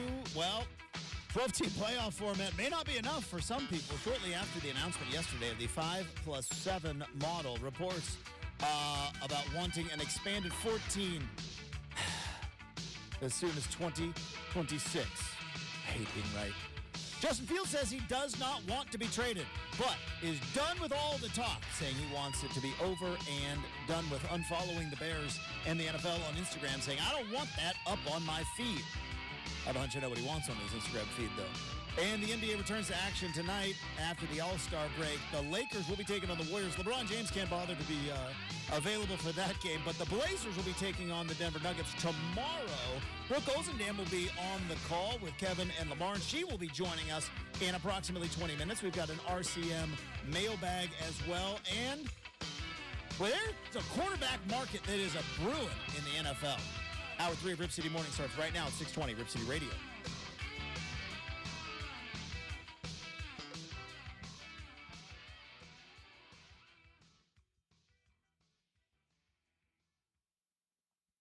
All right, welcome back to Rip City Mornings. Hopefully you are having a fantastic Thursday. We're having a good time here today. I would say an interesting show. I would say an entertaining show. A lot of thoughtful rhetoric back and forth. Is rhetoric the right word there? I don't know. So we mentioned it in the update. Justin Fields unfollowed the Bears. He unfollowed the Bears, and that's kind of been the new, not exactly trade me, but a way of saying without saying I'm unhappy with my team, is that they unfollow them. I will say on Twitter, I am currently following Rip City Radio. I am not following Brenden Slaughter, and it's not because I do not like Brenden. It's because all of his content is Oregon State content, and I can't have that on my feed. Darn right it is. Never did follow him, so I can't unfollow you. But if you like Beaver Athletics, Brendan's your guy to follow. I was like, oh, because I DM you stuff, and then I'll look, and I'll go like, has he put anything other than Oregon State Athletics stuff? Nope. Pretty rare. 100%. Like, I don't, like, what was the last thing you can remember tweeting that had nothing to do with the Beavs or sports?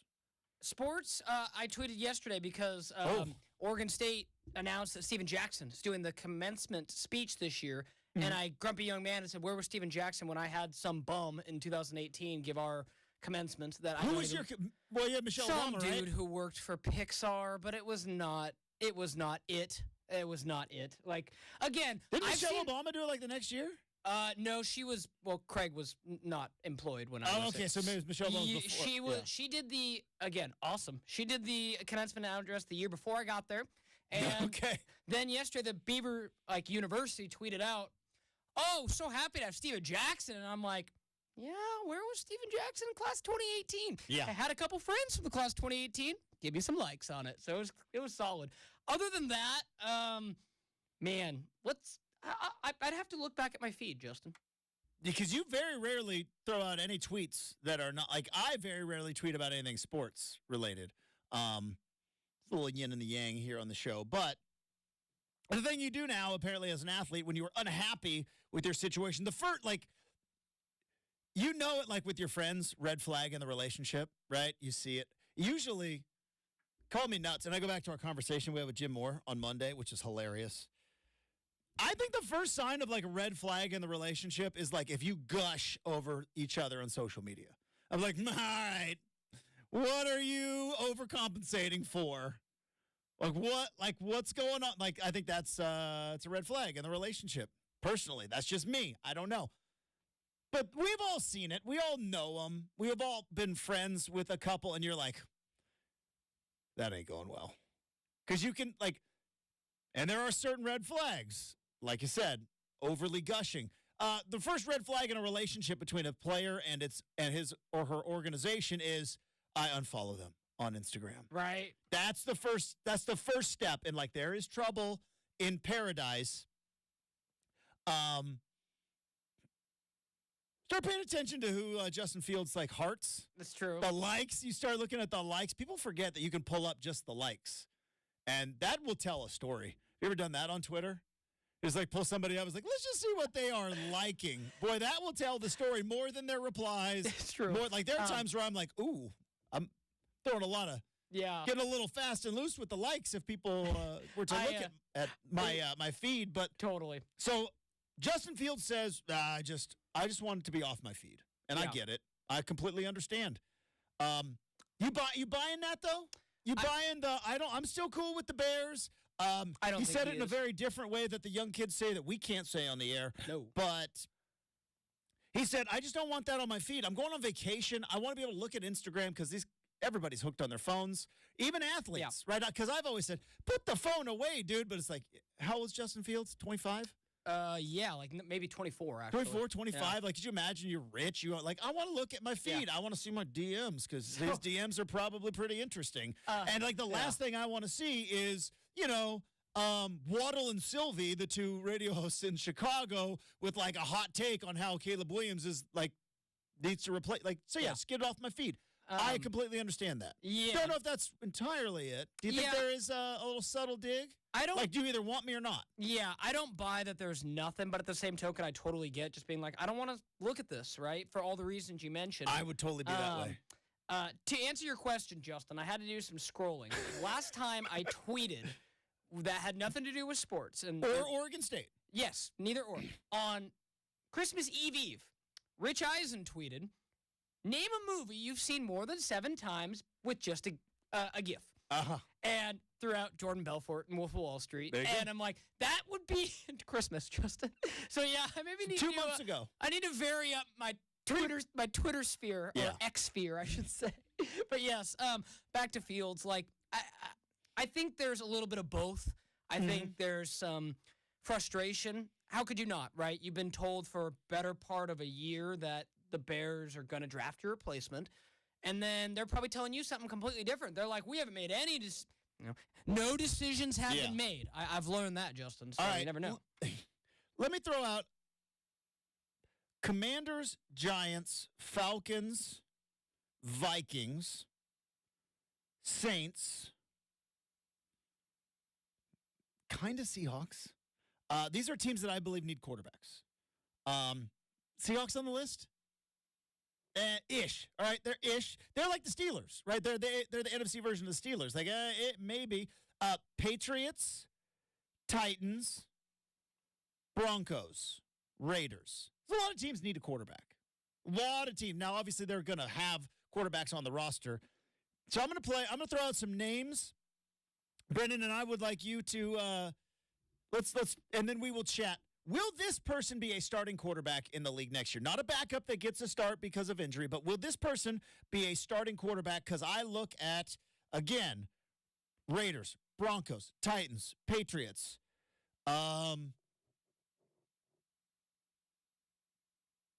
Saints, Vikings, Bears, all those teams I named. There's a lot of teams that need quarterbacks out there. All right. Is Justin Fields going to be a starting quarterback in the NFL next year? Yes, I think so. I think he is. Will it be for the Bears? No, I think he's. You're asking me. You're trying to say to the Steelers? I think he's gone. I don't know where it's going to be yet, but I think he will be traded because you kind of know what Justin Fields is. The odds of him being Patrick Mahomes is pretty slim to none. Mm-hmm. Caleb Williams could still be Patrick Mahomes, right? Mystery box. You don't know. So I think ultimately that's what's going to bring them to push to shove. So yes, but I do think he will start for a different team. I'd watch the Steelers. I think that's intriguing as all heck. Mm-hmm. I think the Falcons, and we're obviously Raheem Morris, new coach there, new staff. And then I'm going to throw out the Buccaneers in case they don't re-sign Baker Mayfield, which apparently is open-ended, up for debate at the moment. All right, let's continue on.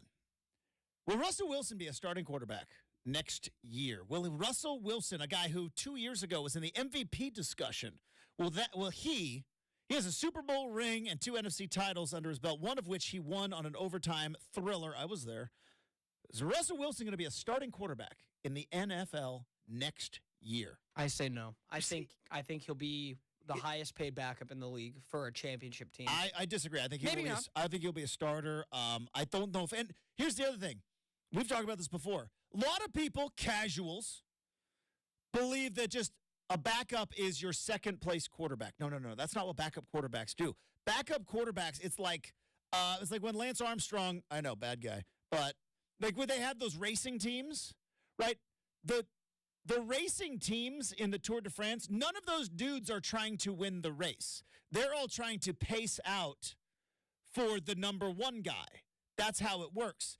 Backup quarterback's got to be there to serve the starter. All right, moving on. I got some more interesting. Gardner Minshew. Is Gardner Minshew took the Colts to the postseason? Is Gardner Minshew a starting quarterback next year? I say no. You say no. I say no. I think people know what he is, and I think he'll get a good amount of money to go be very much like Russ. I think he could be. What about in a Joe Flacco type scenario where it's like Minshew's there on the Colts and then the team loses, pops the Achilles or something? So, all right. That's possible, sure. All right, moving on. Joe Burrow. Will Joe Burrow be a starting quarterback next year? Or will he continue to be the backup behind, or not Joe Burrow, sorry. I was like, where are you going? Not Joe Burrow, sorry. I knew where you were getting, yes. Or Jake Browning, yes. Jake Browning, Joe Burrow's backup. Will Jake Browning be a starting quarterback next year, or will he continue to be the backup behind Jake Browning? That's it. That one's tougher. Because more than Minshew, more than Gardner Minshew. Yes, because I think Minshew has a chance to be a starter more than Jake Browning. Maybe. I could see why you could. Yeah. I would go back to Minshew did not have a game like Jake Browning had this year. You remember that? Everyone's like, Jake Browning played a perfect game of football. Like, I think there could be a team who's like, yeah, it's like, again, they think Seattle he would make a great Seahawk. And he might be the next Brock Purdy. Like a guy that he doesn't turn the ball over, checks down. He's Charlie check down, and that's fine if you got the defense, right? All right. So Jake Browning, you think potentially. I don't know. I'm in the no. I'll say potentially. Kirk Cousins. Is Kirk Cousins a starting quarterback this upcoming NFL season, and is it with the Vikings? I think he resigns with the Vikes. I think so, too. Yeah. They saw how bad it was with Josh Dobbs? Well, they had Dobbs. Who was the other dude they rolled out there? I thought it was somebody else, too, but you're right. Dobbs was the main one. But, yeah, it was a rough year. But Kirk Cousins, like, Justin, if anyone's advocating for him, it's probably Justin Jefferson. All right. This one's hard. Will Kenny Pickett be a starting quarterback in the NFL next year? I say yeah. I think all this Steeler talk is smoke-filled coffeehouse crap. Shout out Few Good Men. But is Kenny Pickett going to be a starting quarterback in the NFL next year? I say yes. I am going to go and say no because I think the number one landing spot for Fields is Pittsburgh. So maybe, and there's also that Russell Wilson thing, too. Like, I would not put it past Mike Tomlin to be like, hey, I could coach up Russ. And he can't because Russ is almost put himself to the level of uncoachable. Sean Payton couldn't do it. I still think Kenny Pickett's the guy for the Steelers this upcoming season. All right. One more. Desmond Ridder. Oh, he's cooked. He's done. Desmond Ritter's done. Yeah. It's over. That one, I don't because a new coach and just. And it was really bad the last couple years. Like just in his second year, though. Like, his numbers are comparable to Zach Wilson's. Like, they're not great. Like, that was the one I was wrong, dude. When Desmond Ridder took his team to the playoff, I know Cincinnati went to the playoff, folks. We kind of forget about it, but they did. The Falcons, you mean? No. When Desmond Ridder was in Cincinnati. Oh, the Cincinnati Bearcats. Yes, sorry. And, then, like, again, go back and look. They lost to Alabama by 14. Like, that's just all that to say, it just hasn't worked for him. I think he's going to be backup for sure. But isn't that fascinating? Like all those guys, like those are all question marks. Potentially could be starters. There's be a lot of quarterback movement. All right, coming up next, friend of the program, reporter, broadcaster for your Portland Trail Blazers, Brooke Olzendam joins the show next. 620 Rip City Radio.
Very excited to welcome back to the big show, friend of the program from your Blazers broadcast team. And once again, here to promote her campaign, Brooke's Heart Your Heart. And other things you may not know about our next guest is, one, she would never ruin emo night. And two, definitely is on the invite list to go to Tahoe. If you don't know what I'm talking about, well, you're going to learn over the next 20 minutes. Brooke Olzendam, back on the big show. Good morning, Brooke. How we doing? Oh, that was amazing. I know everything you're talking about and more. I actually just rewatched Beverly Hills, Housewives of Beverly Hills this morning before the show because I wasn't proud of how much attention I did not pay to it last night because I was cooking while I was watching it. So I had to rewatch it this morning to make sure I didn't miss anything. And yes, she must say, wow, emo night, that was a lot. But when she screamed, it was, I hope we never have to hear that again. Anyways, again, I laugh when I come on here. You and I are the only two people who know what we're talking about. Well, and that's the thing. Before we get to gabbing, I do want, real quick, we had a whole intro because I was going to have Good as Gold played for you as your intro. No way! But then we had a company-wide meeting yesterday about playing unauthorized music, and so that got shut down, unfortunately. But just so you know, the thought was there. But before we get to gabbing, because I got some stuff that I wanted to clear up with you. Let's talk about the campaign. It is incredibly important. It is incredibly successful here in the month of February. Brooke Heart Your Heart. If people don't know about how the whole campaign started, you can Google it. You can find out. But another year, another successful Brooke Heart Your Heart, and just kind of talk about where people can buy the cool stuff. You got scarves now this year. You got hats. You got all kinds of cool gear. Yeah, thank you so much for having me, and I appreciate it. It means a lot.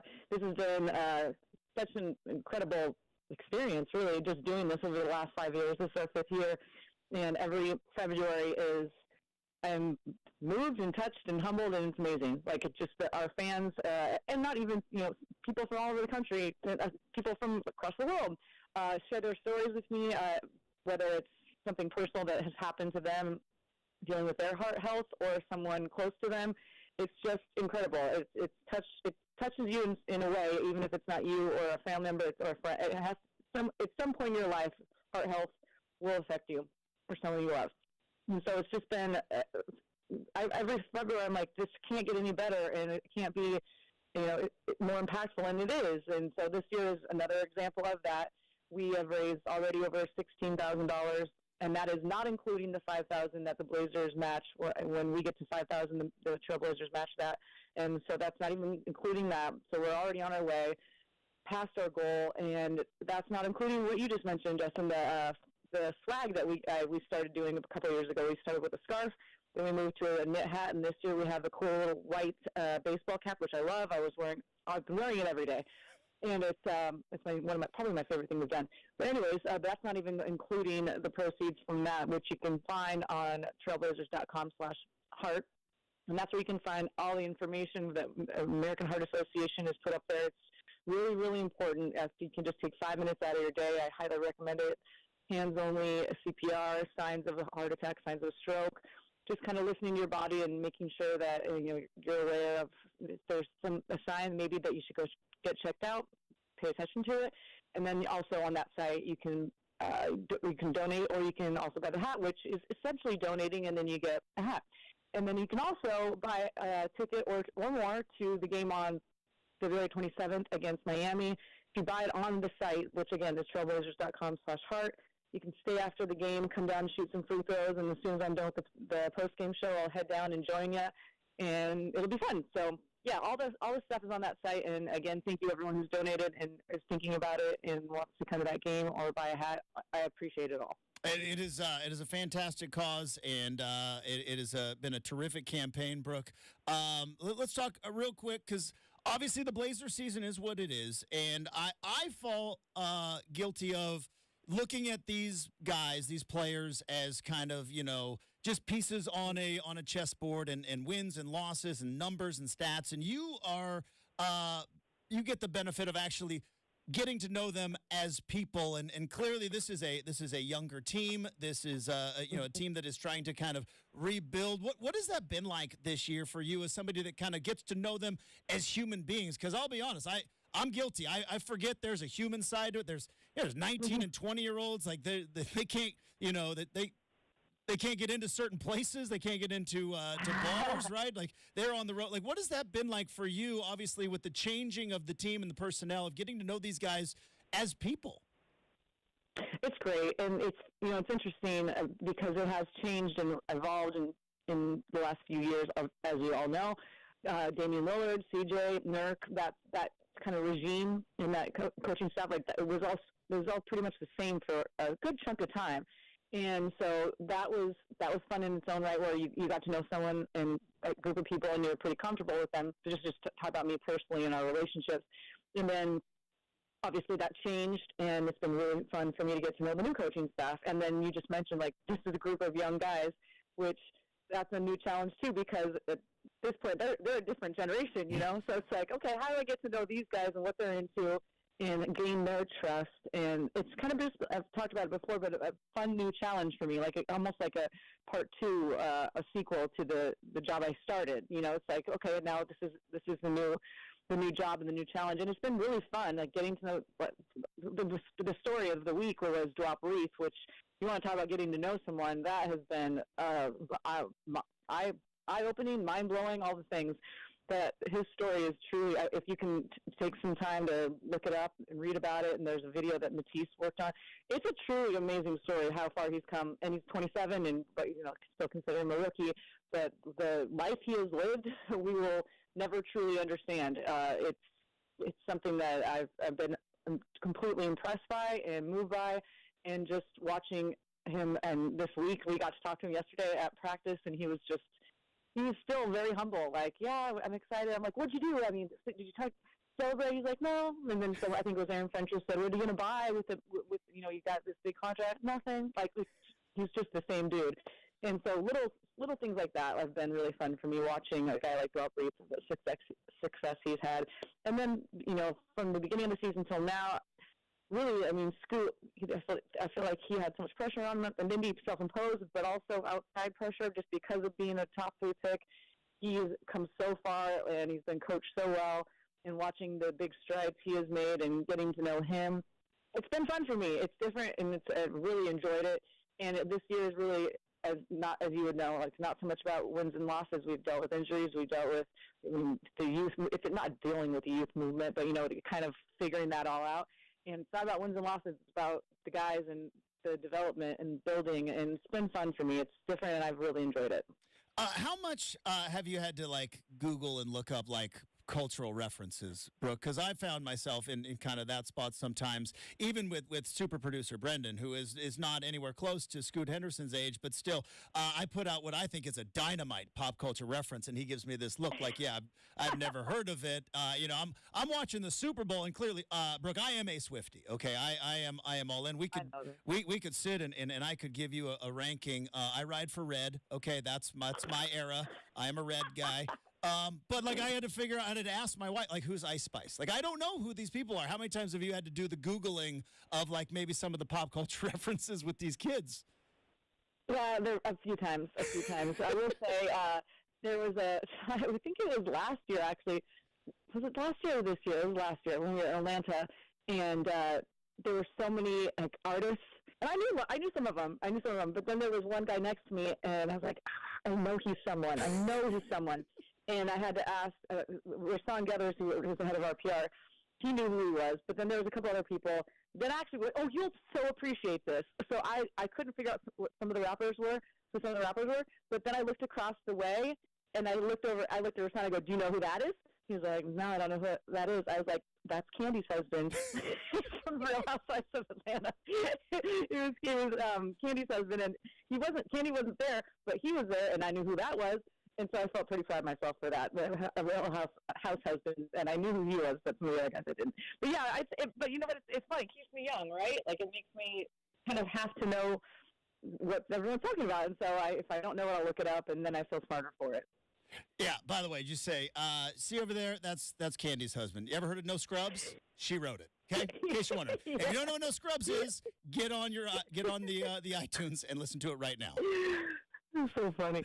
Brooke I Olzendam. do know Ice Spice is, though, because I think she's got fabulous hair. I love Ice Spice. Got it. I don't know her music all that well, but I think she's got a great look. Was it the one Shaq clips? Like, I'm not familiar with your game, but congratulations. Like, that's kind of how I am. Brooke Olzendam from your Portland Trailblazers broadcast team. All right, we have done it. We have got to dive in. I have questions. I have thoughts. Let's get to the big elephant in the room right now. And for those of you that do not watch Bravo shows, the next 10 minutes are going to be very confusing, but I don't care. I take this. I cherish this time that I get to talk to Brooke.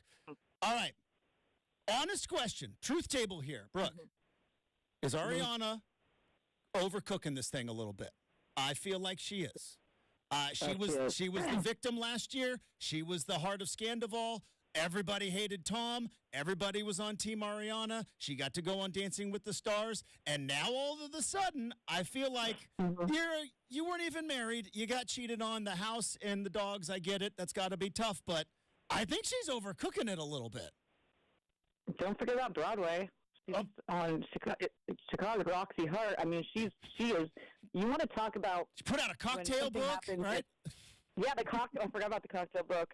She has cashed in, and I agree with you. And I remember seeing something or hearing something before this season started where she said something like, "This season, everyone's probably going to hate me, and I understand why." And I'm like, "Oh, that's it's interesting." I thought maybe it was getting a little bit much, like all that, like. And then I saw the clip of my girl Lala saying like, she's whatever. She said something like, "You got cheated on. You're not God," or you became God.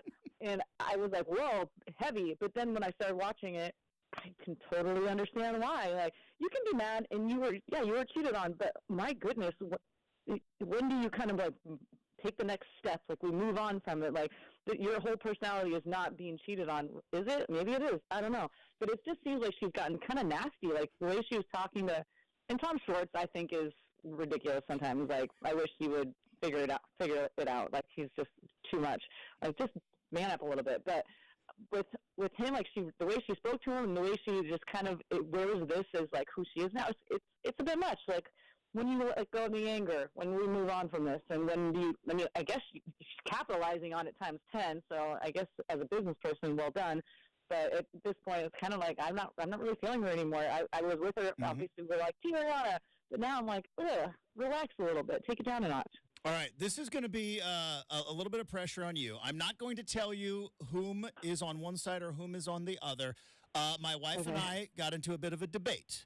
Now, let's throw out the parameters, and I'm curious whose side you are going to be on. DJ James Kennedy, whom I love, even though he's not drinking again, which good for him, but bad for the show. But DJ James Kennedy, he was offended. He was offended because Sandoval was hooking up with Rachel, who was his former fiance, even though they were broken up. Now, also, DJ James Kennedy at one point hooked up with Sandoval's girlfriend, Kristen, at the time. Now, they were younger. Does DJ James Kennedy have any leg to stand on, Brooke, considering that he was also hooking up with Kristen, even though maybe an engagement to Rachel, which is her name now because of the dog thing, dead to me. But now that he was engaged to Rachel, does DJ James Kennedy have a leg to stand on? Do you mean does Tom Sandoval have a leg to stand on, that he is blaming, saying that James did the same thing to him that he did? You know what I mean? Yeah. Is that what you're saying? Like, are they equal? Okay, so my take is this. James Kennedy, we didn't even know who that was. They weren't even friends. Like, he and Tom Sandoval were not close when that happened. I mean, that was not a great thing to do, but again, they were in their early 20s when we make mistakes. They were not friends. Tom Sandoval literally threw the engagement party for James and Rachel. We were at Rochella. So, Raquel, whatever, that whole thing, which was over the top. So, I don't even think they're in the same ballpark. Okay. I think they're completely different because they were very close friends. Sandoval, and James considered Sandoval one of his best friends, and hence they were throwing the party together. And they kind of like grew up. They lived life, that LA life for a while, and they kind of bonded. That was a group that was close. I don't think of James Kennedy. I mean, he just popped up, and he was like that guy that was dating or hooked up with what's her face. I didn't really think of them as close back then. Gotcha. Now this is different. So I do not consider them similar. I think Tom Sandoval is grasping at straws, trying to say, I'm going to that he considers the same that James and what's her favorite? Kristen. That those are similar because I do not consider them similar. So do I agree with you or your wife? You are on Team Kelly Myers. That is not a surprise. Okay. You are on Team Kelly Myers. I maybe it's a dude thing, but it was like, hey, good for the goose, good for the gander, but you're probably right. Brooke Olzendam is joining us here on 620 Rib City Radio. All right, real quick, are we gonna watch The Valley? Like, I miss Jax. Yeah. I miss Jax. Now, I don't know, is this going to be fun Jax, who is going to be just stirring up you-know-what, or is this going to be like domesticated Jax? Because I miss him. I think we're going to get a little bit of both. He's definitely domesticated, which I think is great, because I've always loved Brittany. I think she put up with more than she probably should have, but I think that she's a good heart, and she's kind of like she's the wholesome addition to that terrible laundry list of people that was during that time of Vanderpump, where they were just cheating on each other. They were just awful to each other for a good solid 5 years. It was great television. But Brittany came in and I was like, oh, that's sweet. She's a sweetie, and she put up with a lot from Jax. I think she. Everyone says like, you can't change him. You're not going to be able to change him. I think for a while I felt that way. Like, I don't know what she's thinking. This is Jax. He's not going to be different. But I think that like he made some mistakes along the way. But I think now they have a kid and they live in the valley, and I would like to be hopeful that he's a changed man. And so good for her, she did it. But I'm totally going to watch it, and I'm really interested. I have so many questions, like, who are these other couples that are on it? Like, are they just down the street, and so, like, they interviewed them, like, you in the neighborhood, you want to be on the show, or are they friends of theirs? I have a lot of questions, and I will definitely be watching. So I hope that there was, I don't want it to be boring, so I hope there's a little bit of drama, but I don't want him to revert back to bad Jax. No one needs that. Nobody needs that. So I'm totally going to watch it. I watch everything. I literally watch everything. I'm with you. Well, hey, we got Summer House tonight. Are we pumped up? I know you got a game tomorrow, but we got Summer House tonight. Lindsay, Carl, the explosion that is about to happen all season long on the Summer House. I am pumped. I could not be more excited. Summer House, I've missed terribly. Winter House, all the houses, but Summer House, yes, because that whole drama. And I have to be honest, I'm not even sure how I feel about that breakup yet, because Lindsay was a lot for me. Like, she's been all over the place. I've really liked her. She's driven me kind of crazy. Her and Carl were weird. I didn't get it. I wasn't sure how I felt about it. So when I heard they broke up, I'm like, am I happy? I don't know. That feels weird to think I am, but I kind of was. So I'm not sure how it's going to go, but I really am excited for it. I just love watching Paige in bed eating and being sassy. Brooke Olzendam of your Portland Trail Blazers. Okay, real quick, because I got just a little bit of time. I've dabbled into Southern hospitality. I'm feeling it. I'm feeling Southern hospitality. I'm on catch up with Southern hospitality. Pumped up for that show. Like Leva way better there than I like Leva, whom I do not like on Southern Charm. Not a fan of hers. There is a decorum in Charleston, ma'am, and you have to follow it. And lastly, how we feel about Sober Shep? Well, I would root for him because I love Shep. The reunion was tough. It was a tough watch. Reunions are always a tough watch. But I'm rooting for Shep. But I think we may be seeing the end of a dynasty, Brooke, in our beloved Southern Charm. Do we think that he is still sober? I hope so. Do we think he was just sober curious at the? Well, that was Tom Schwartz introduced us to Sober Curious, which I didn't know was a thing. I didn't either. But pumped up about it, like. Yeah, Sober Curious. So what? Like only weekends now and no shots. Got it. That's how we're doing it. Well, or is Sober Curious, you're still completely not sober, you're just like thinking maybe one day I will. I'm not sure what it means. The fact that I have thought about it says that I'm at least, that's a step in the right direction. 100%. Hey, real quick, want to get the information out again. So the game is the 27th, February 27th, Blazers Heat. That's the game, and you can get tickets there. And Brooke, Heart Your Heart, proceeds from the Blazers game against the Miami Heat once again? Yeah, so American Heart Association. But, yeah, if you buy tickets on the site, so make sure you get them on the site. trailblazers.com. So, /heart. Make sure you get them on that site, and then if you buy them there, then you get to stay after and shoot fritos on the floor, and I'll come down and hang after that. So, yeah, make sure you get them on the site, and I would really love that. It means a lot to me, and I can't wait for that night. It should be fun. Brooke, you are the best. Always love talking to you. Always love chatting with you. Enjoy Summer House tonight, and enjoy the broadcast tomorrow against the Nuggets. And we'll look forward to talking to you again soon. Thanks, man. It's never long enough. Never long enough. It's never long enough. All right, Brooke, have a good one. We have got the RCM mailbag to wrap up the big show next. 620 Rip City Radio.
All right, time to wrap up the big show. We do that the same way each and every day with the RCM mailbag. Random questions, any subject, any topic. Nothing is off limits, and I repeat, will not duck the tough questions. Let's open it up.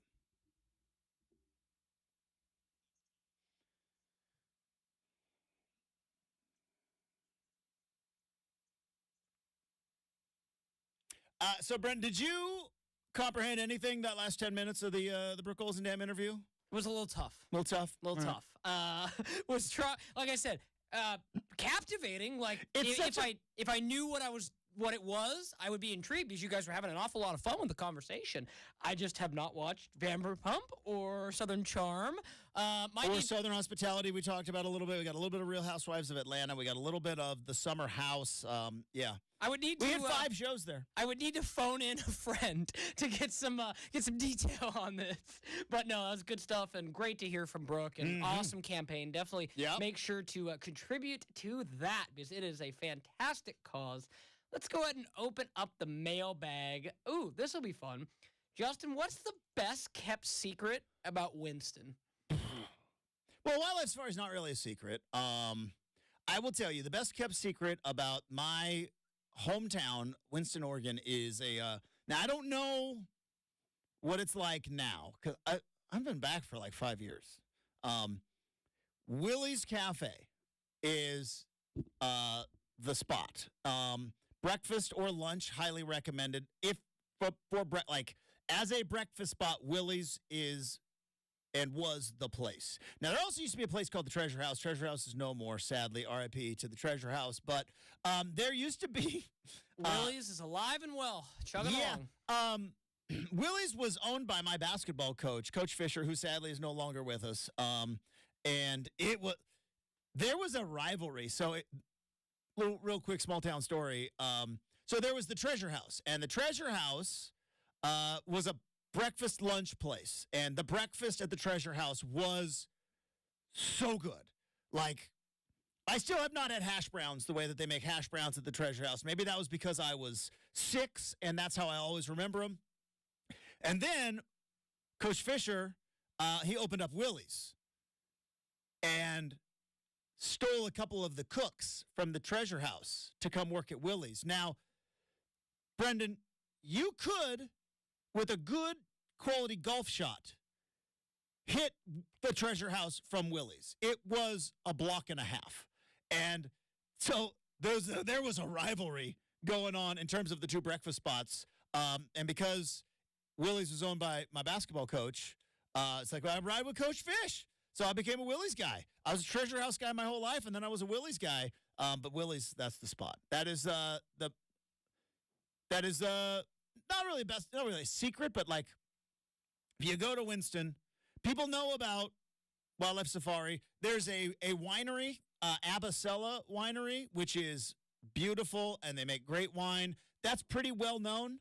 Shout out to the Jones family and Abacella Winery. If they want to send me some rosé, you know where to find me. But Willie's is the spot in Winston. That's like the breakfast spot. We didn't have Sherry's. We had Willie's. Didn't have Sherry's. And let me ask you this, Justin: did anyone ever tell you to be quiet at those Never particular? was. Did someone come up to you at Willie's and say you were being too loud?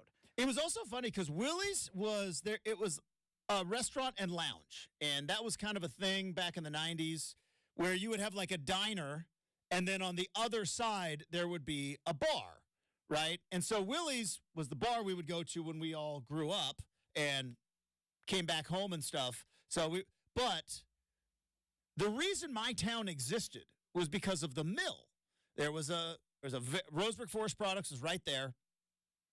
And Brenden, you know this because your family was in wood products. It's shift work.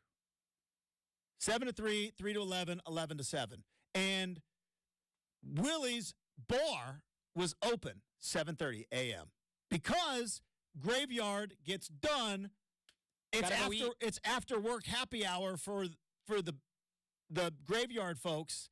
And so you'd be sitting there having breakfast at 8 or something in the morning, and it is rowdy in the bar because the graveyard mill workers were getting after it. So, no, nobody would ever say be quiet because there were people in the bar having a great time at like 8:30 in the a.m. because they just got off the graveyard shift. Nice. So that sounds very small towny. I'll put it that way. Like that's like where everybody knows everybody. Everybody after work goes to the same spot to eat. Kind of a thing. Yeah. We also had the Winston Drive-In. It used to be called the In-N-Out Drive-In, and then before the internet, nobody was really aware of it. And then the internet happened, and In-N-Out Burger was like cease and desist. But forever it was known as the In-N-Out, and so I don't know how good it is still, because, again, it's been a minute. Lager Burger Special. Tip of the cap to one particular listener who let me know about it. Lager Burger Special at what is now the Winston Drive-In, but I will always know it as the In-N-Out Drive-In, even though it was a rip-off of the name and completely illegal. Nice. But it was like, yeah, the In-N-Out. We got one of those in Winston. And they're like, yeah. So the internet hit, and all of a sudden it's like, people in California, In-N-Out, were like, cease and desist. It became the Winston Drive-In real fast. Funny how that works. Yep. But yeah, no, we nearly had time to get to another one, Justin, but running out against it. So Here's the good we'll news. hold it for tomorrow. Can I tell you good news? We got 3 more hours tomorrow.